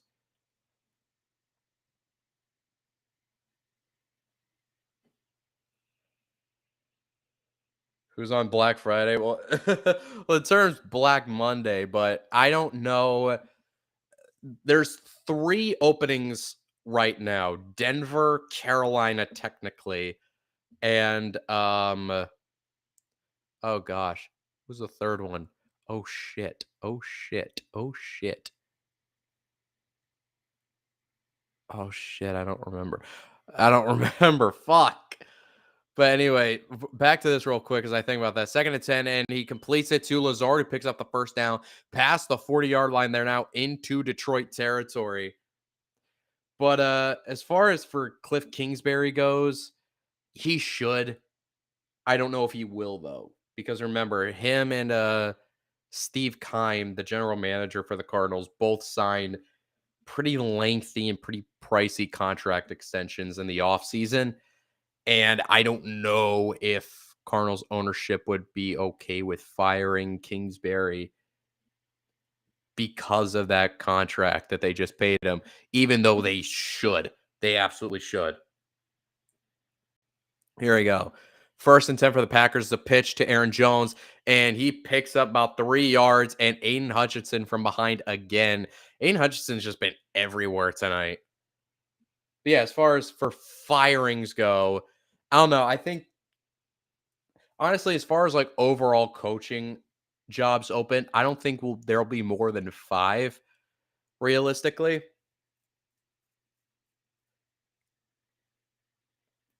But it's a matter of we'll just have to wait and see. Because then again, because I don't who would have thought that at the end of last season that Brian Flores was going to get fired? No one did. So at the end of the day, we don't know. We don't know what owners think. But here we go. 2nd and 7. Rodgers, he's going to launch one deep, and it is nearly intercepted by Kirby Joseph. He had Aaron Jones wide open, but Kirby Joseph got in front of it, and Kirby Joseph nearly picked that off. And that is why you play defense, because if you were able to catch the football, you'd be playing on offense. And it hit him right in the hands. It hit Kirby Joseph right in the hands. That should have been picked. That should have been picked. But the Packers dodge a bullet on that. And honestly, so do the Lions, because if Kirby Joseph doesn't get a hand on that, Aaron Jones was wide open. So here we go. Sets up a 3rd and 7. Rodgers looking, throws on the slant for Romeo Doubs, and it's incomplete. Doubs' first target of the night, and he just flat out drops it. 4th and 7, and the Packers are going to have to punt.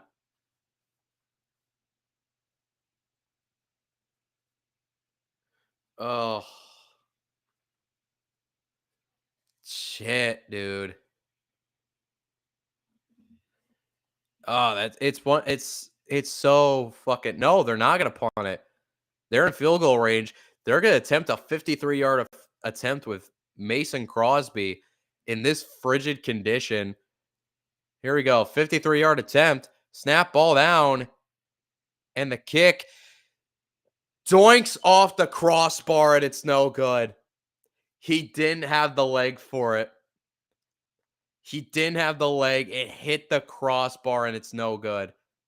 Snap was good. Hold was good. He just shorted it. It was just short. Doink right off the crossbar and no good. Still a 9-6 ball game. But that means the Lions are going to get really good starting field position, though. They're going to get really good starting field position. And with a great opportunity to, at the very least, tie this ball game. Oh, man. But, like, as far as for coaching fires, let's go through the teams real quick.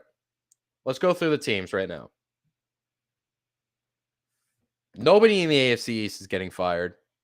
Nobody in the AFC North is getting fired. Now the AFC South, all right, the Colts job's open. I completely forgot about that. Colts job is open. Texans job might be open. We don't know. I like Lovie Smith, so I don't know. So that's the Colts. Even though that 7-game losing streak was brutal, I think Vrabel's fine. Is there somebody in the AFC South I'm missing? The fuck am I missing in the AFC South? Oh yeah, the Jags are fine. Now the AFC West, Broncos job's obviously open. Raiders potentially the Raiders. I don't think so. I think that ship has kind of sailed. But just for shits and gigs, let's just say the Raiders. At the halfway point of the season, I would have said Brandon Staley, but I think his job is secure now. Now in the NFC East, try to think. NFC East, Ron Rivera. I think Ron Rivera is gone. NFC North, I think everybody's jobs there is safe. NFC South, Panthers is open, though I wouldn't even declare it that because I think Steve Wilkes is going to be given that job. I think he's shown enough that he's more than earned that full-time role there. So I would even hesitate to say the Panthers. And then the NFC West, Cardinals, I guess. But I say I guess because of that contract with Kingsbury. And there's also rumors, potentially the Rams. There's been rumors of Sean McVay potentially stepping down. And the first play is hand off to Jamal Williams, and he picks up the first down. He's past the 45-yard line of Green Bay. That's going to move the chains.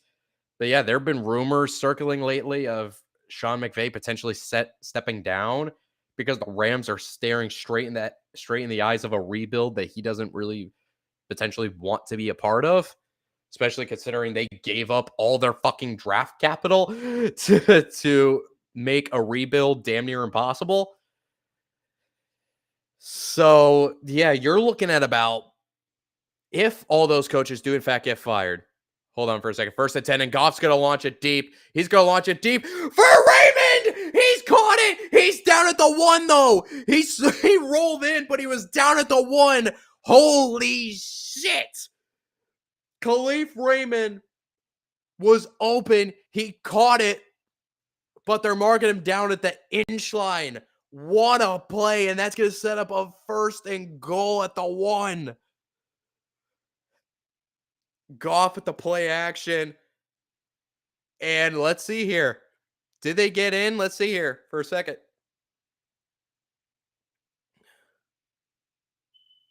Nope. 1st and 10 at the 1st and goal at the inch line. Hand off to Williams, and he gets in, and that ties the record. That ties the franchise record for rushing touchdowns in a season for Jamal Williams, tying the great Barry Sanders. How many of that is on the year? I don't have the stat up with me. But my God, they are an extra point away from making this a 13-9 ball game.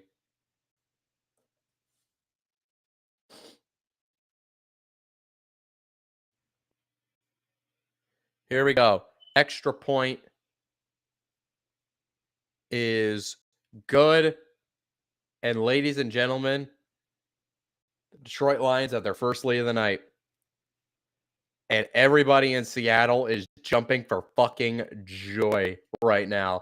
Everybody, I don't think there's anybody in this world happier than everybody in Seattle at the moment. But man, that was the big play they needed. They needed a breakthrough somehow, and that was the big play that they needed. But yeah, as far as for the coaching situation goes, yeah, you're looking at potentially upwards to 7, maybe 8, potentially upwards to 7.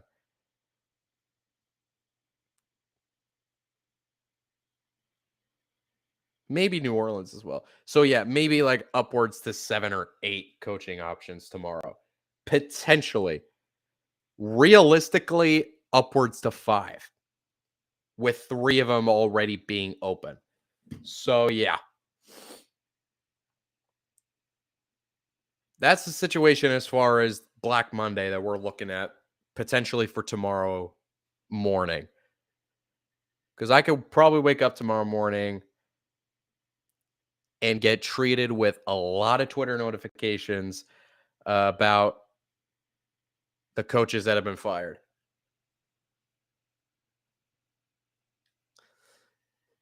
But yeah, man, as far as this game goes, shit, I've said the Lions, they were going to break through at some point. They were going to break through at some point.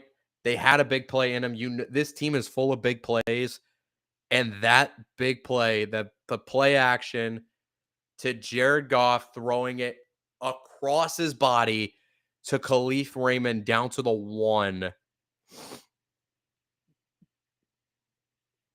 And Jamal Williams to punch it in. They needed that badly. Badlies. Sure. Badlies. Okay.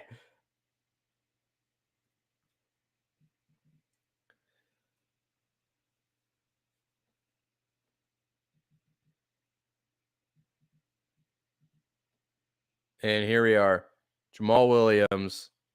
Are they going to show the graphic of how many TDs he has on the year?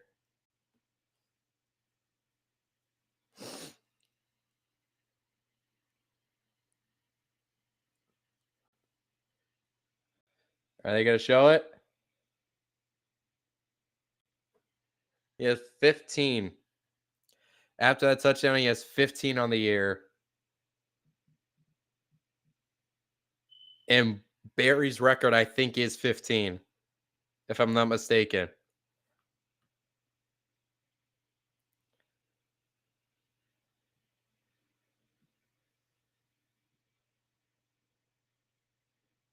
No, his record, he's still one shy of it.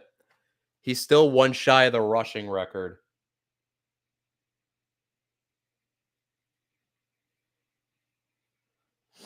The single season rushing record in Lions history is 16 touchdowns, is 16 rushing touchdowns. And Jamal Williams is one shy of that. But Williams is in some great company right now. He is in phenomenal company right now. Here we go now. We're now back in the field to play.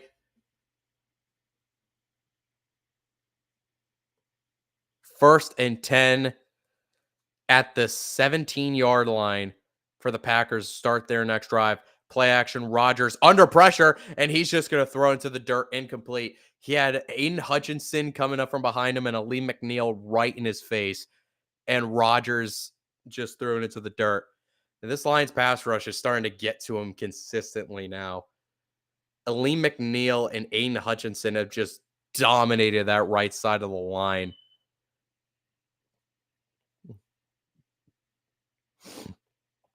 He just dominated it. And it's going to bring up a 2nd and 10 with 7:55 left to go in the third quarter. Rodgers under center. Dillon is in the game of running back still. DeGuara is the motion man. Rodgers steps back, looking. He's under pressure. Checks it down, completes it to Lazard, who gets tackled at the 24-yard line, still a couple yards shy. 3rd and about 2 coming up. And that was Aiden Hutchinson again, who was getting pressure. There we go. Shit.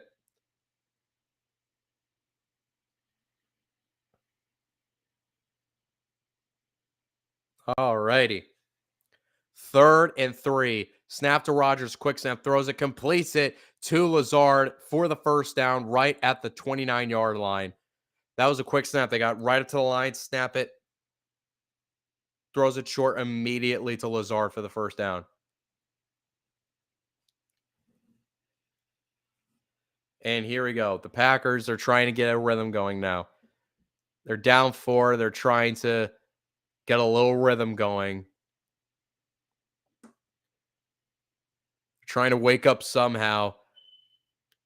Can this be the drive where they finally wake up fully? 1st and 10. Shotgun formation. Aaron Jones is back in the game of running back. Snap to Rodgers. Looking. Checks it down to Jones. And Jones is hit at the 33-yard line. 2nd down coming up. 2nd and about 7, I want to say. On the way up for the Packers. Ooh.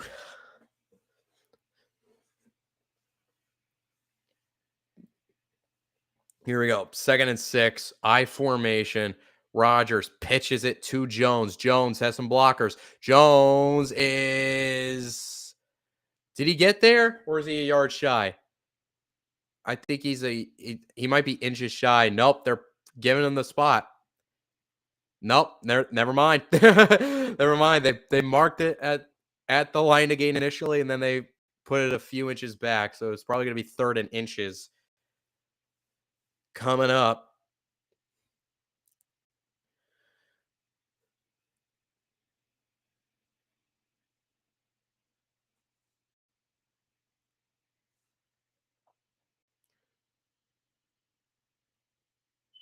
All righty. Here we go. 3rd and inches. Rodgers on the center. He just does a QB sneak, and he's able to pick it up with ease. That was easy. It was just 3rd and inches, quarterback sneak. Move the chains, and just like that, fresh set of downs. And the Packers are starting to get a little bit of a rhythm going now. They're starting to move the ball a little more effectively. They're starting to gain a rhythm here. because we are now under 5 minutes to go in the third quarter. Rodgers back under center. Dillon is back in the game of running back. DeGuara is the motion man yet again. Motions in at fullback into an I formation. Rodgers play action, looking. He's going to take a deep shot for Watson. He fucking caught it. There's a flag on the play, but Watson fucking caught that shit. What a catch. What a catch. Even if the replay shows he dropped it, it's defensive pass interference on the play. So it's going to be a spot foul regardless, even if he doesn't catch this. And the replay shows that he fucking caught that. Holy shit. Christian Watson is a him, bro. He is a him. If not a him already, he is a him in the making. Holy shit. Of course he caught. Bro, remember what Christian Watson was in the first half of the season. That was unbelievable. That was unbelievable. And now it sets up a 1st and 10 at the 14-yard line. Handoff to, who is that? Was that Jones?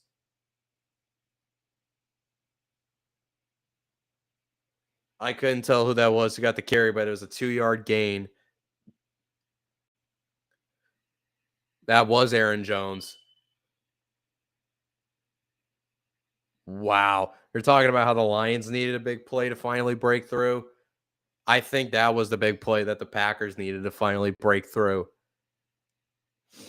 Here we go. 2nd and 8. Rodgers under center. Play action. Looking. Throws it into the end zone, and it's caught. Allen Lazard for the touchdown, and the Packers take the lead right back. Wow. Like I just said this. That big play to Watson was the play that the Packers needed to finally break through. Just like how the Raymond play finally let the Lions break through. We're now an extra point away from the Packers being back up by 3.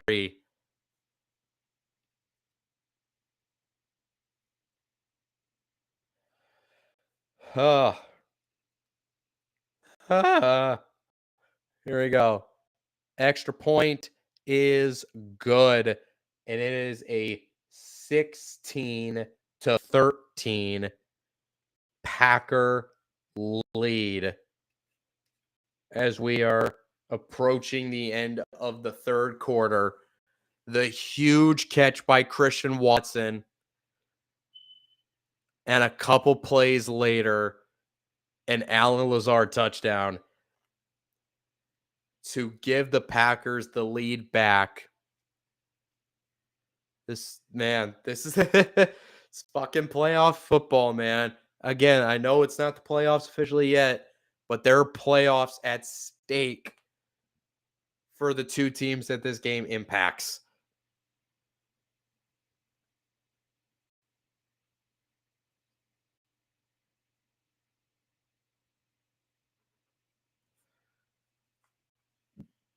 So the game continues, but Rodgers can only pull off so many throws. I don't know, man.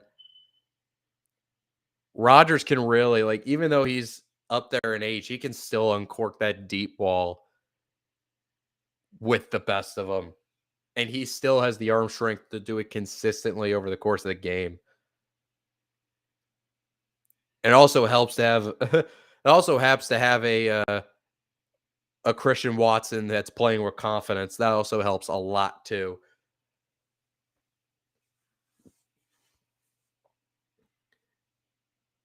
Oh my gosh.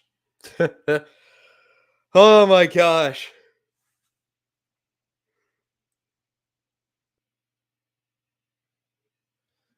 All righty. Man, there are so many. Everyone else, here's the thing. Green Bay's going nuts. Seattle is pissed off. Everybody else in the world is just enjoying the chaos. Ugh.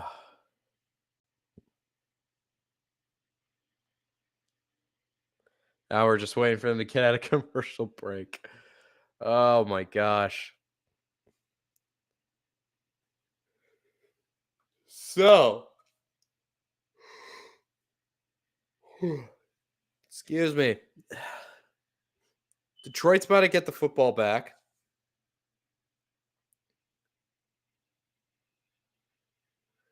Regardless of who wins, the 49ers will most likely win in the end. I don't know. Maybe. Potentially. But, maybe. The Niners are a really, really good fucking team. They really are. So I wouldn't sit here and say whether it's Green Bay or Seattle that San Francisco's just going to walk through them. I'm not going to sit here and say that as the return goes out past the 30-yard line. And that's where the Lions are going to start their drive. Here we go. Yeah, I wouldn't say that whoever San Francisco plays in the wild card round, it's going to be a guaranteed like walk in the park for them. I'm not going to say that whatsoever. At the end of the day, it's any given Sunday, or in this case, any given Saturday or Monday, depending on if this ends up being the Monday Night Football game. We shall see. But we still have a game to finish.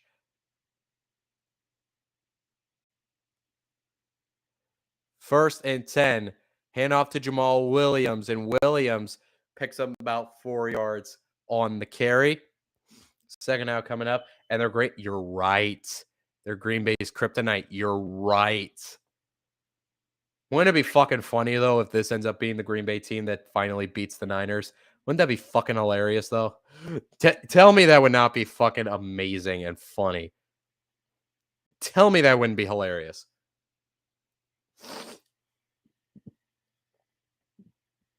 But here we go. 2nd and 5. Goff throws it, and it's incomplete. Intended for Jameson Williams, and Williams dropped it. Jameson Williams, one of the rare targets of the night, and he just flat out dropped it. 3rd and 5 coming up.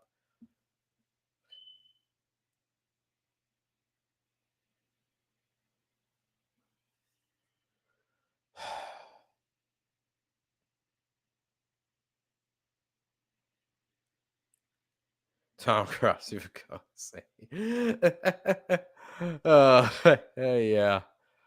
3rd and 5. Here we go. Shotgun formation. DeAndre Swift is in the game, a running back. 3rd and 5. Packers send pressure, and Goff just throws it straight into the dirt, incomplete. And the Lions are forced to punt. 2:28 to go in the 3rd quarter, and the Lions go 3 and out. Packers just send straight pressure. They end up blitzing. They end up blitzing both linebackers, Walker and Campbell, to generate the pressure in Goff's face, and he just chucked it in the dirt as a result. And the punt is away.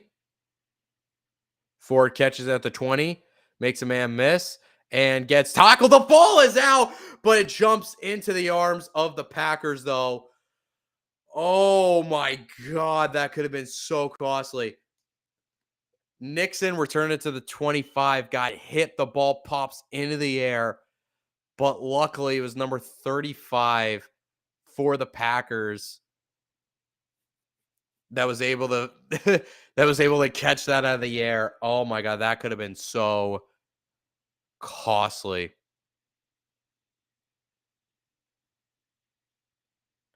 Oh my gosh, the fucking Packers are lucky that they were able to fall back on top of that. Can you imagine if Detroit fell on that?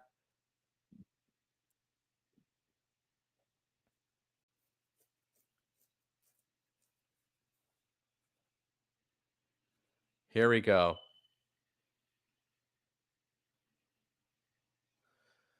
Here we go. 1st and 10 for the Packers. at around the 24-yard line.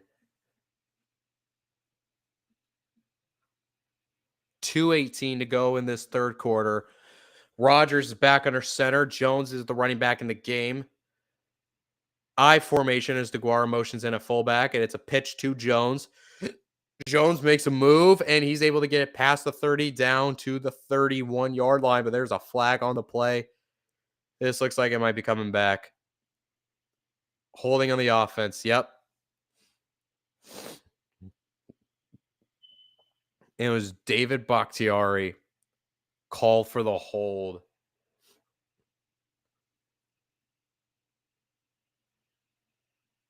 Oh man. Yep.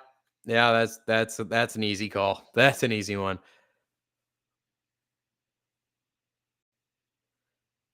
So instead of it being about 2nd and 5, it's now 1st and 20. It's now 1st and 20 for the Packers. Deep into their own territory. As that clock's now moving. So we approach 2 minutes and change left in the third quarter. 1st and 20, and it's an empty set for Rodgers. Snap to Rodgers. Looking. He's going to cork a deep ball again, and wide open, and it's intercepted. It's intercepted. Is that Kerby Joseph? It is Kerby Joseph. He was able to catch this one. Oh, but there's a flag on the play. We're going to see what this one is. It's an interception. We're going to see if it stands. We'll see what the flag is. Hold on now. The refs are talking about this. The refs are talking about this. They were talking about this for a while. I don't like it. I don't like that they're talking about this for this long. What the hell is it?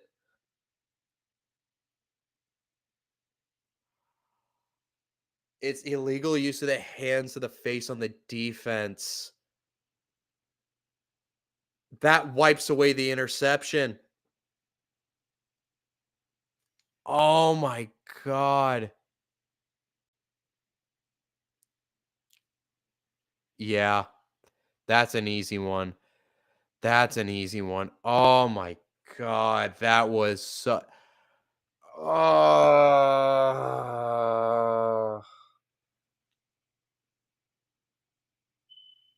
And that wipes away the pick.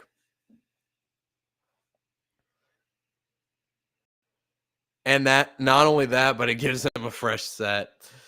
Oh, God. 1st and 10. Handoff to A.J. Dillon, and Dillon fights through some tackles and is able to take it to the 30-yard line. He's going to be a yard shy. 2nd and 1. Oh, my fucking God. That was a backbreaker. That was a fucking backbreaker, dude.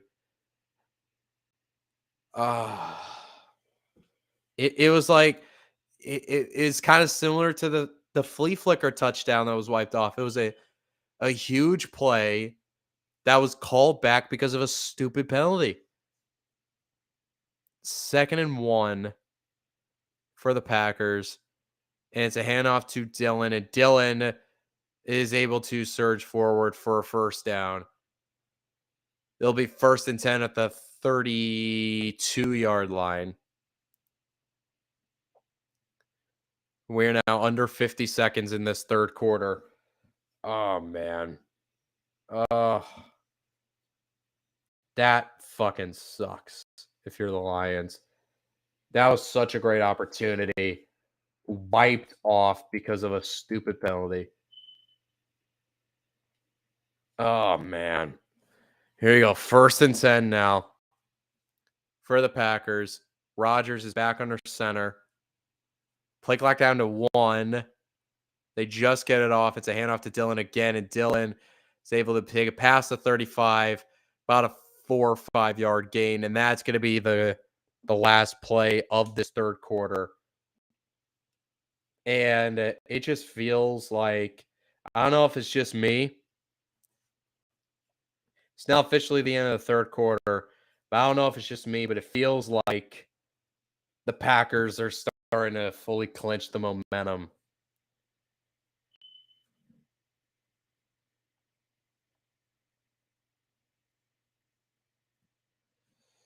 All righty. But ladies and gentlemen, we are now entering the fourth quarter, the final fourth quarter of the regular season. It is now upon us. We are now 15 minutes of game time away from determining what the playoff outlook is going to fully look like, who's going to be taking the trip to Santa Clara to take on the San Francisco 49ers. We are 15 minutes of game time away from having those questions answered once and for all.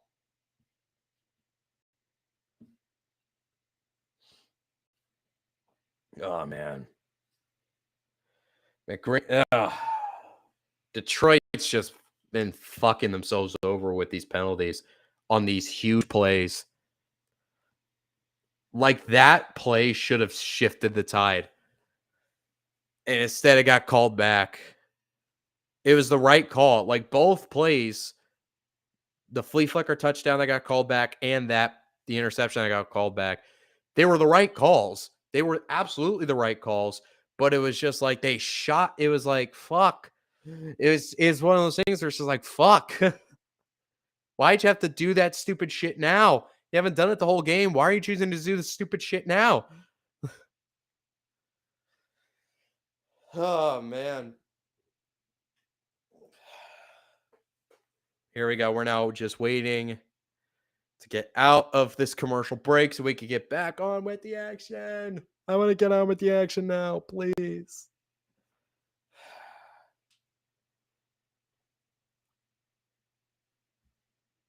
Here we go.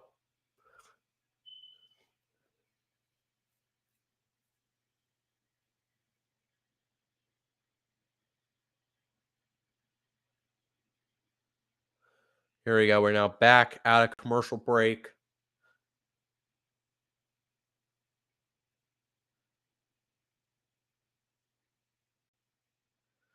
All righty.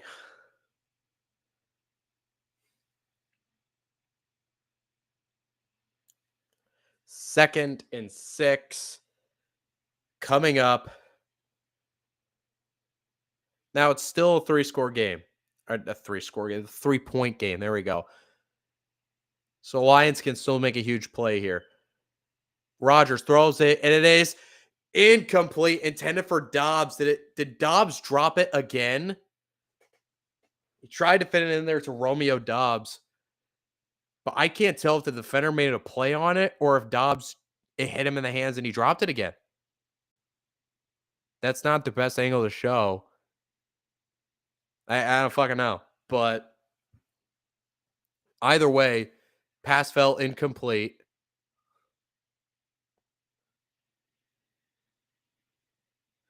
Pass fell incomplete. 3rd and 6 coming up. Shotgun formation. A.J. Dillon is in the game of running back. Play clock's down to 4. And they just get the snap off.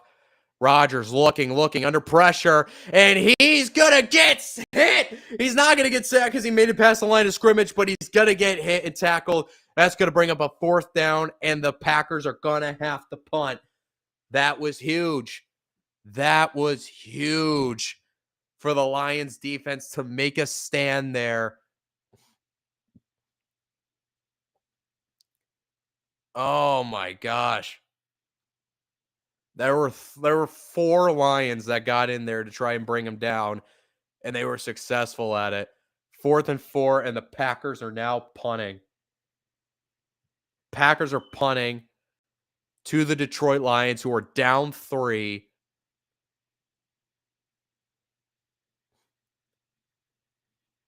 All right.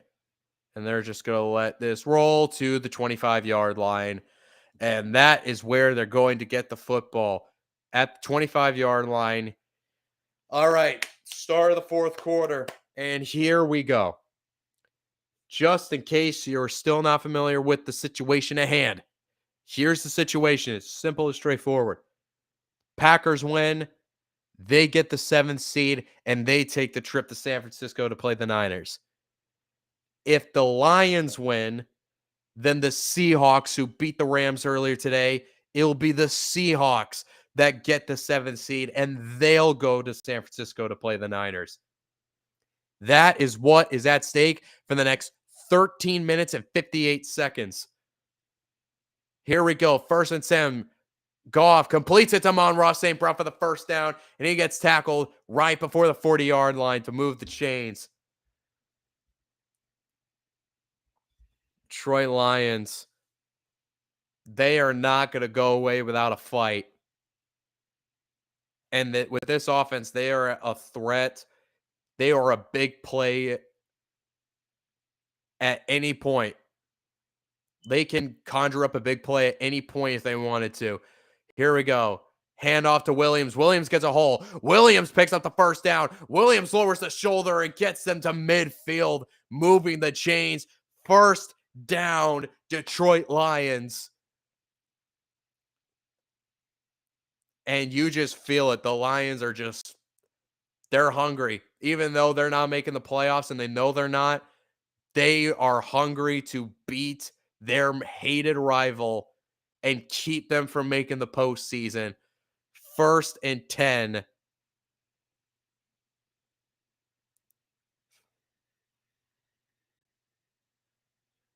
Here we go. 1st and 10. Handoff to Williams. Williams breaks some tackles, and he is down. He's going to be a couple yards shy of the line to gain. 2nd and 2 coming up. Most interesting thing in the NFL is how 13 minutes lasts at least 30 minutes. Makes it feel like an illusion. You're right. I mean, 13 minutes of game time. But you're right. You're right.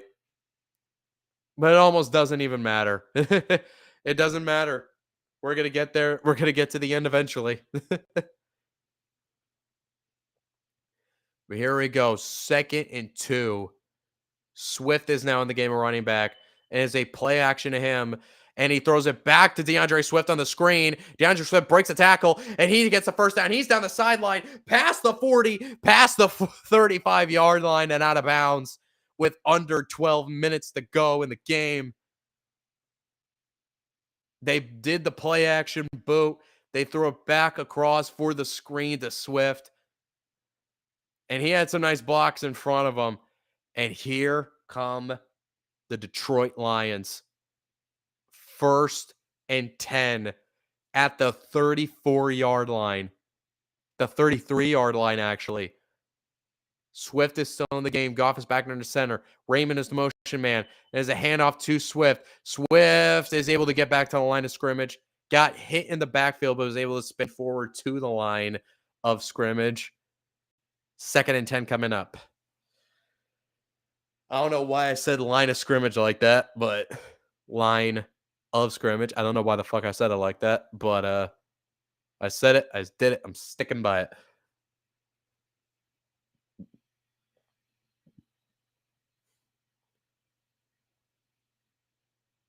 Here we go. 2nd and 10 coming up. 1st and 10. No, 2nd and 10. I'm stupid. There we go. Goff checks it down to Swift. He tries to hurdle him, man, but Jair Alexander. Oh, God. He tried to hurdle Alexander, but Alexander was having none of it. If anything, DeAndre Swift actually jumped too early. So that was only like a, 2-yard gain, if even? It's going to bring up a 3rd and about 8, most likely. 3rd and 8. Lions are down 3. They're in field goal range. Here we go. Snap, handoff to Swift. Swift bounces it to the outside, and he is going to be tackled close to the 25-yard line. It's going to be 4th down, and they're keeping the offense out there. It's 4th down. Dan Campbell is keeping the offense out there. It's going to be about 4th and 2? Yep, 4th and 2. 9.5 minutes to go. Field goal ties it, though. This is ballsy because a field goal would tie it here. Here we go. 4th and 2. Goff throws it, completes it to DJ Chark for the first down. Chark's first catch of the game. And holy shit, it comes at a huge time. It comes on a huge play. Man, his first catch comes at it couldn't have come at a better time, because that now keeps the drive alive. It'll be 1st and 10 at the 22-yard line for the Detroit Lions. Ugh. Here we go. 1st and 10. Goff back under center. Swift is still the running back in the game. And it's a pitch to Swift. Swift has some blockers outside. Makes a move. Stays in bounds. Picks up the first down. And he is close. What is it? To the 10-yard line? Out of bounds. Close to the 10-yard line. 1st down and 10 for the Detroit Lions. Swift bobbled it initially on the pitch, but he is out of bounds. 1st and 10 at about the 11-yard line. Oh, baby. Here we go. 8 minutes to go. The Lions can still get a first down here without getting into the end zone. Here we go. Snap, and it's a screen pass to Swift. Swift makes a man miss, and he is tackled at the 10-yard line. Got rolled up on a little bit, and he's down. I saw that. Swift got rolled up on. He got tackled from behind, and he got... Let's look. Oh, it was both ankles. Oh, it was both ankles. Oh, God, that sucks.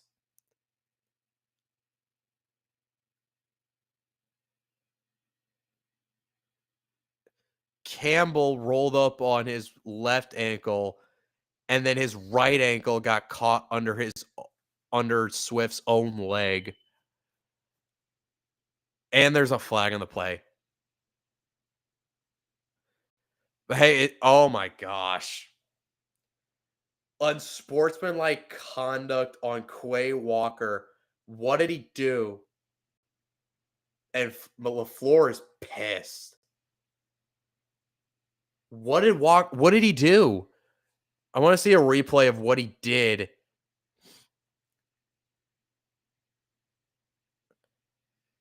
Did he just shove one of the medical staff?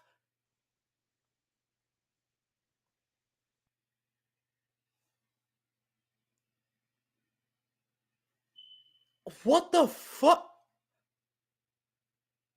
He shoved one of the medical staff.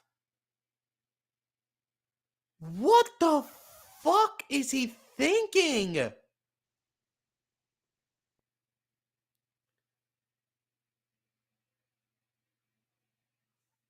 Oh my God. And that sets up a 1st and goal from the 5. I can't fucking believe that. What in the fuck was he thinking?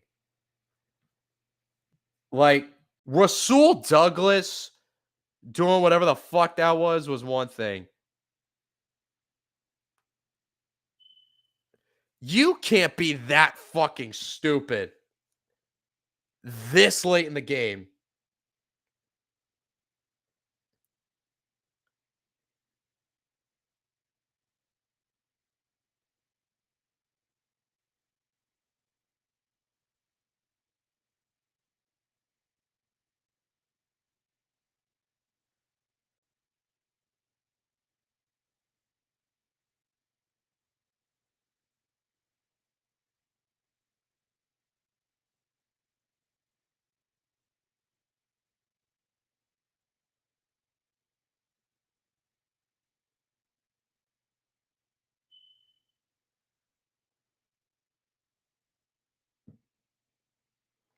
But here we go. Fuck. I'm back. I was in the Twitterverse voicing my fucking frustration at that. Oh, he did get ejected for that. Okay. Walker got ejected. By the way, the run only picked up about a yard. Quay Walker did get ejected for that. That's the second time this year Quay Walker's been ejected for doing stupid shit. On prime time. On prime time. Fucking A. Here we go. Second and goal. And it's a handoff to Williams. And Williams, he gets it. That's it. He broke the plane. He broke the plane. No, they're saying he's short. I don't know about that. It looked like he broke the plane.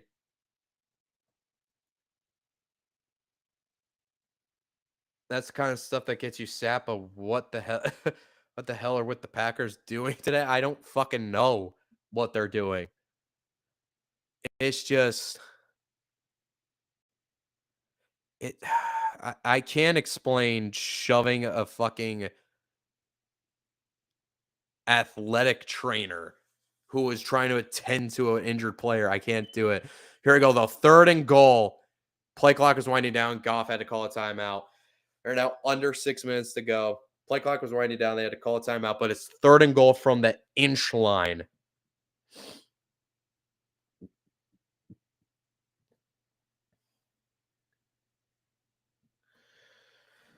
Oh my gosh.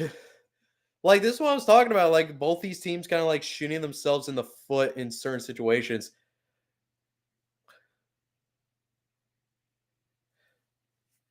And Quay's walking to the locker room fucking crying and shit. Like he didn't just do something fucking stupid. He was walking to the locker room crying as if he was wrong and as if he wasn't wrong and some, or if he was wronged. But anyway, third and goal. Hand off to Williams, and he just walks in. Touchdown, Lions, and that's 16 on the year. That is number 16, I believe, for Jamal Williams.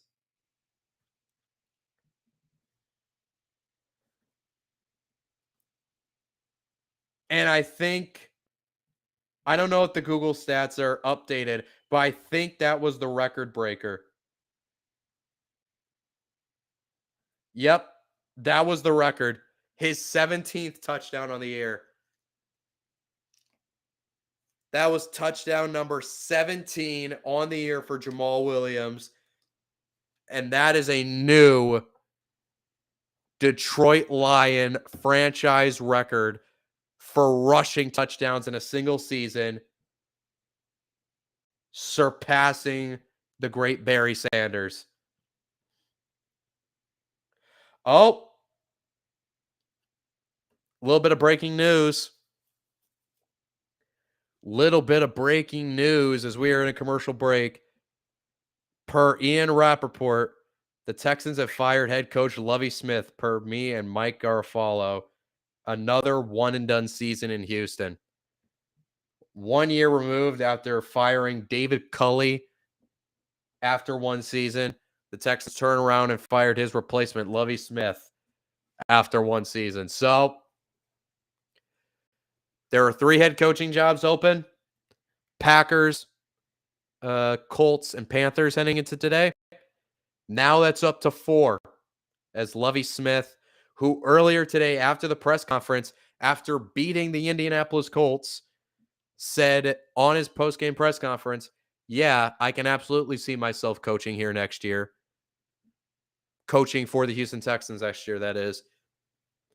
Later that same day, announced that he's fired.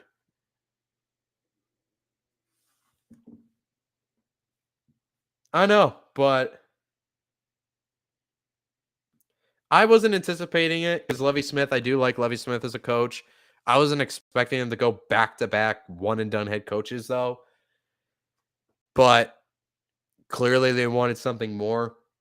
I don't blame them. But they're now going to have 3 head coaches in 3 years. So, yeah, it's rough. It's rough as a Texans fan right now. I'm sorry, Texans fans. I feel bad for you, but hey, you're most likely gonna get Bryce Young, so I wouldn't worry about Chicago getting Bryce Young. I think y'all are all right with him. But yeah, that during the stream, that, ladies and gentlemen, is the first.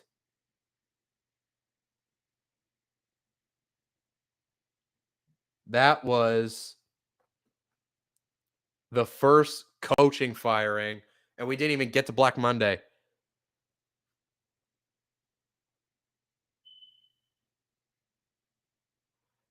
That 4-8 issues are coming back. Yeah, man.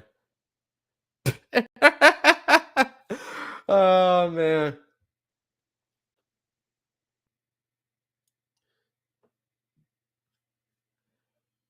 All right, here we go. Kick is away, and it's going to be Nixon on the return, and he is tackled at the 20-yard line. I forgot to update the score graphic. I was so stunned by everything that I forgot to update the score graphic. Hold on, I'm going to do that real quick.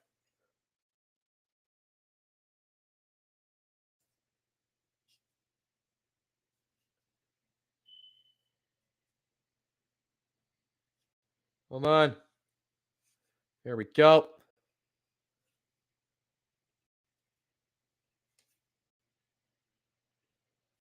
And that is it. There we go.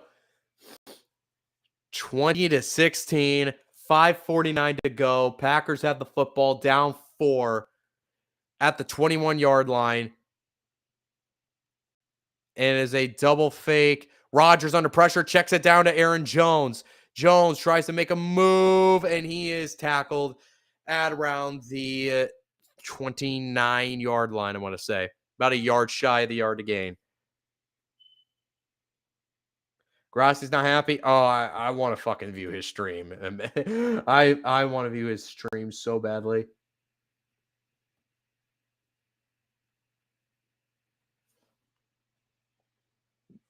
Second and 2 for the Packers. Shotgun formation. Snap. Handoff to Aaron Jones, and he gets stopped right at the line. He gets stopped right at the line. And it's going to be 3rd and 2 coming up. We are now under 5 minutes to go. And who is going to get that last spot?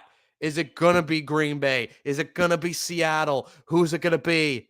We are under 5 minutes away from deciding that. And here we go. 3rd and 2 for the Packers. Shotgun formation. Dillon is in the game of running back now. Here we go. Play clock's down to 6. Snap to Rodgers. Throws it short. Completes it to Watson on the screen. Watson picks up the first down, and he is tackled at the 33-yard line, but not before picking up the first down.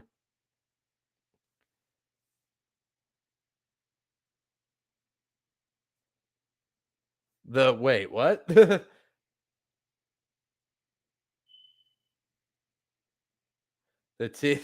Okay, I'm not entirely sure what that means, actually. I don't know what that means. But all right. Here we go. 1st and 10 at the 33-yard line. Here we go. Fakes the pitch. Rodgers throws it deep down the sideline, and it's too high. Intended for Lazard. 2nd and 10 coming up. 3 minutes and 41 seconds to go in this ball game. Oh my gosh. There we go. Oh my god. This is where legends are made, man.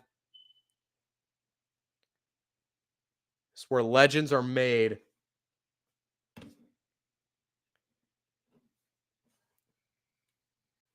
Here we go. 2nd and 10 coming up.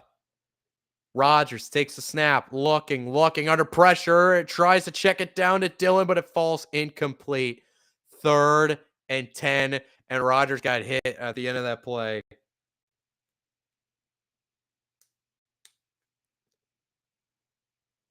Oh, man, here we go. 3rd and 10. He got hit, but he got hit right as he threw it. No flag thrown on the play. Never mind, we'll move it. Yeah, sorry, I didn't get the joke. I'm sorry. Here we go. 3rd down and 10. 3 minutes and 37 seconds left to go.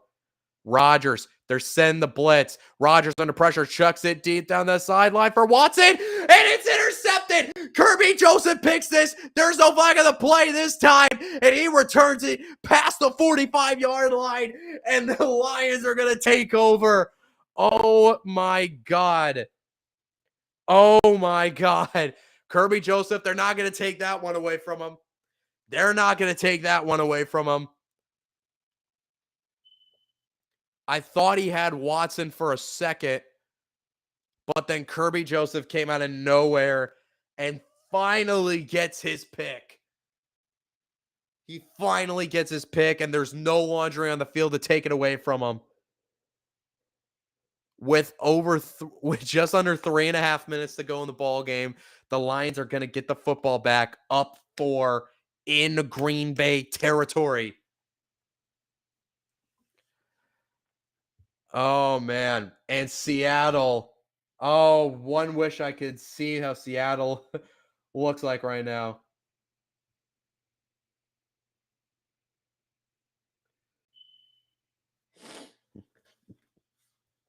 Ugh.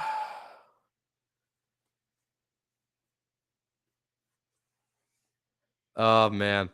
This is great. This is great. This is what the playoffs do. This is what the playoffs do to people. Bite them kneecaps, bro. Bro, you don't understand how much I wish this was a win and get in game for both teams right now. You have no idea. I mean, technically it still is, but the team that needs to win and get in is not. They're currently down 4 with time against them right now.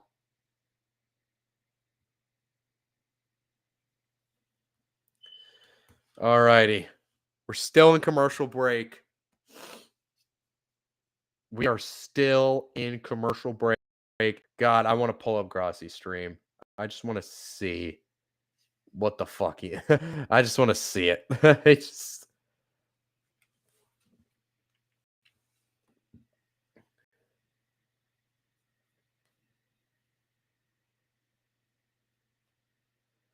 Hold on one moment.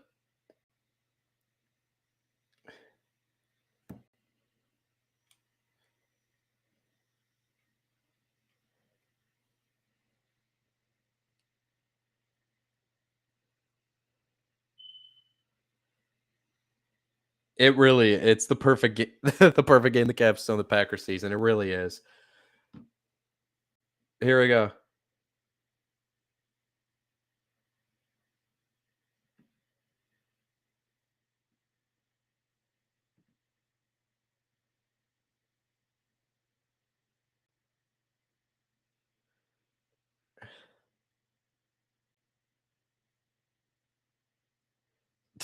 He's pissed. I just saw his reaction to the play. He's pissed.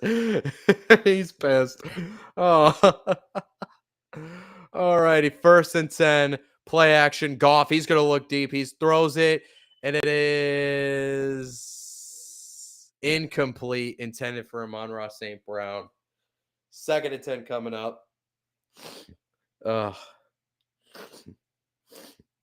yeah, that's an easy drop. Oh, wait.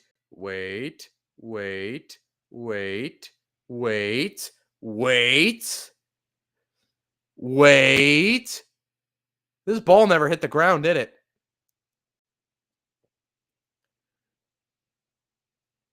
That ball never hit the ground, did it? Holy shit! That ball never hit the fucking ground! He caught it between his legs! He caught it between his legs, then pulled it back into him. They did. They called it a 1st down. Oh, my God. Hand off to Jamal Williams, and he takes it down to the 25-yard line. Oh, my God. What a catch. What a catch by Amon-Ra St. Brown, bro. Wow. Oh my God. The Jamal Williams run's going to bring this to a second. Here we go. Second and 1 coming up for the Lions.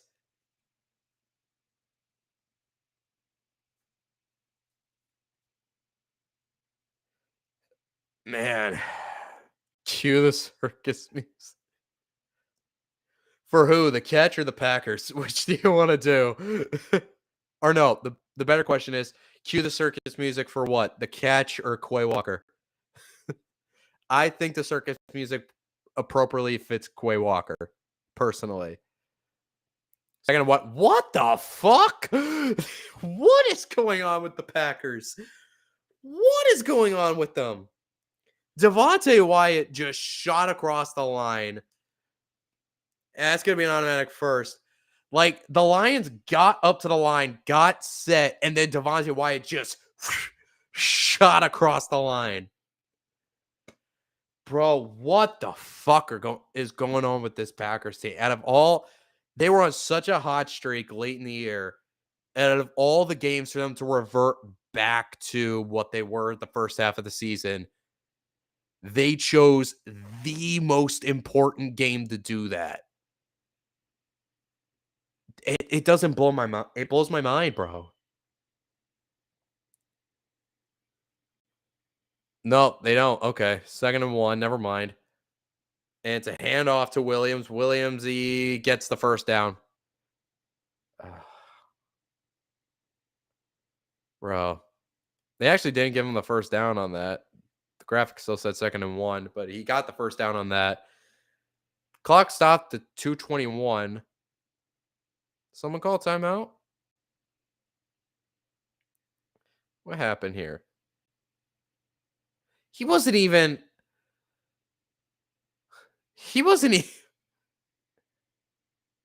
I don't know, man. They have to realize they haven't clinched yet, but it just doesn't. They've been shooting themselves in the foot both sides of the ball. It just blows my mind. Out of all the games of self-destruct like this, they're choosing this game to do it.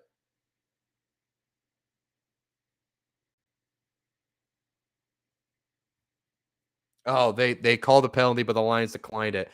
First and 10, handoff to Williams. And the Packers called the timeout, and I think they just used their last one. Yep. Packers called their last timeout with 2:17 left to go in the game. The Packers just used their last timeout. Second and 8 coming up. Oh my gosh. Now, there's still plenty of time. It's still a 4-point game, so this game is not over yet, especially with Aaron Rodgers on the other side of the field. But man, this team has just been in a fucking shit show tonight. It's gonna be the Packers version of the worst game ever. I know. They might get a video for that from Tree, and it's not even their series. Or no, not from Tree, from fucking Perna. I'm stupid. Fucking second and 7. And it's a screen pass to St. Brown, who gets past. Flag on the play. It's going to be a hold. It's going to be a hold on the Lions. It's going to back them out. It's going to be like a second and 18 now. Damn. Now, here's the thing. Where you are, you're not in the red zone anymore because of the holding penalty.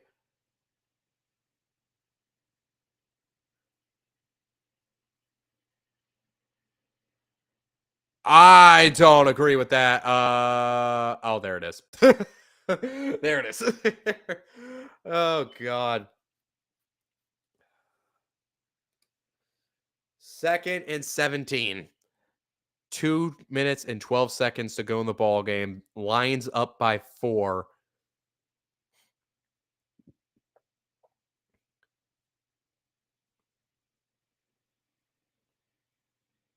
Here we go. Screen pass. Oh, they did a flip to Swift. Swift gets a blockers. Swift past the 20. That was so cool. Okay, so let me describe this. So they did the quick screen to St. Brown, but it got blown up. But it was a design pitch from St. Brown to DeAndre Swift. And Swift got some blockers and got it past the 20. And they might actually be close to first down yardage. It might be third and short, but we are heading to the 2-minute warning. Wow. What a play. That was the craziest hook and lateral play I've ever seen in my life. So when does the hero ball with Rodgers start? Well, he has to get the football for one. Now, here's the thing. The Lions are in such a great position because the Packers don't have any timeouts. They are now in the red zone. So they can kick a field goal here. If they don't get the first down here, they could kick a field goal and it'll still be a 7-point game. Kick a field goal, it's still a 7-point game. So that way, even if Aaron Rodgers pulls off some miracle bullshit, drives down the field, scores a touchdown, the game is still tied. And at worst, you're looking at going to overtime. But if they pick up the first down here, it's ball game. They pick up the first down on this third down coming up. It is ball game. And that hook and lateral play they did was so huge because now it sets them up they went from a 2nd and 17 to now it's going to be a 3rd and short. They pick up the first down, it's game over. It's game over, and all of a sudden the Seattle Seahawks are going to the playoffs.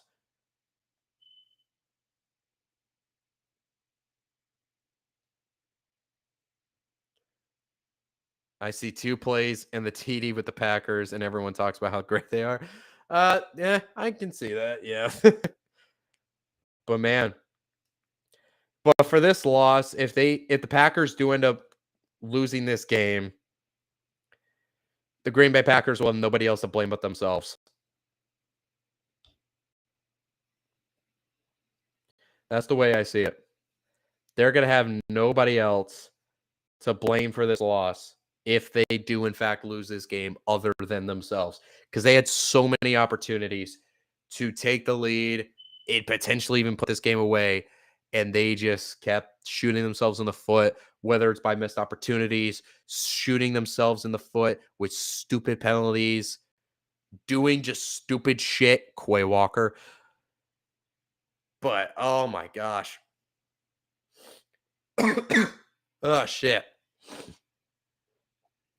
That hook and lateral was fucking nice. That was so cool. When was the last time you saw like an actual designed hook and ladder play in the NFL?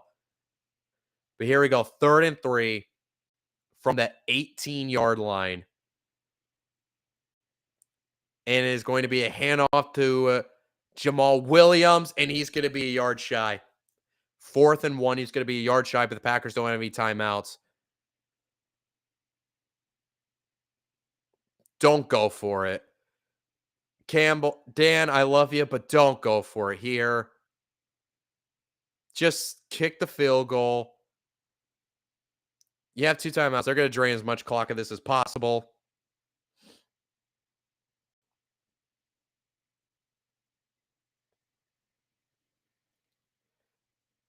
Yeah.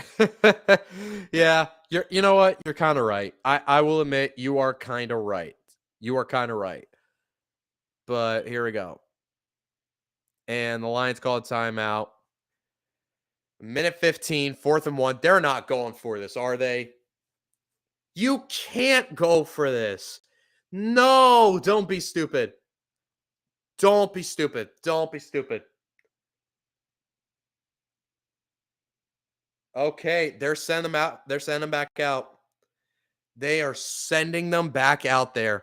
They're sending the offense back out for 4th and 1. 4th and 1. A minute 15 seconds left. Ball is at the 15-yard line. Packers have no timeouts.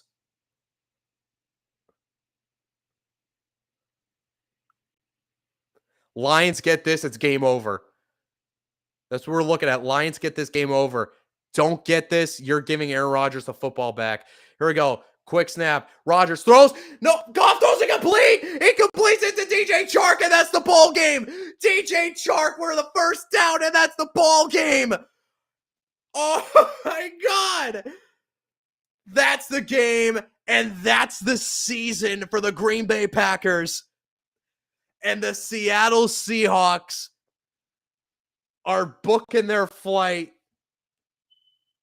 to Santa Clara to take on the San Francisco 49ers in Wild Card Weekend. Wow. Wow. And victory formation. And the Detroit Lions are going to finish with a winning record, 9-8. The Packers fall at 8-9. And Geno Smith and the Seattle Seahawks are going to take on the 49ers in the first round of the playoffs this upcoming weekend. And now it is set. What a way to end the regular season. And for the Green Bay Packers, what was for the most part a tumultuous season, it ended in probably the most appropriate way it could have, honestly. But that, ladies and gentlemen, was a hell of a game. And that also is going to be it for me tonight. Just a little more of a rundown. I will be only on Sundays, though, unfortunately, because that's when my schedule allows me to. I will be trying to stream as many playoff games this year as I can. I want to be here with you guys throughout the entirety of it. And I will be back at it with the podcast again this Wednesday. So I'm really excited. This is shaping up to be a really fun postseason. I cannot wait. It's finally here. I cannot wait for it. But with that being said, I am Double Diesel.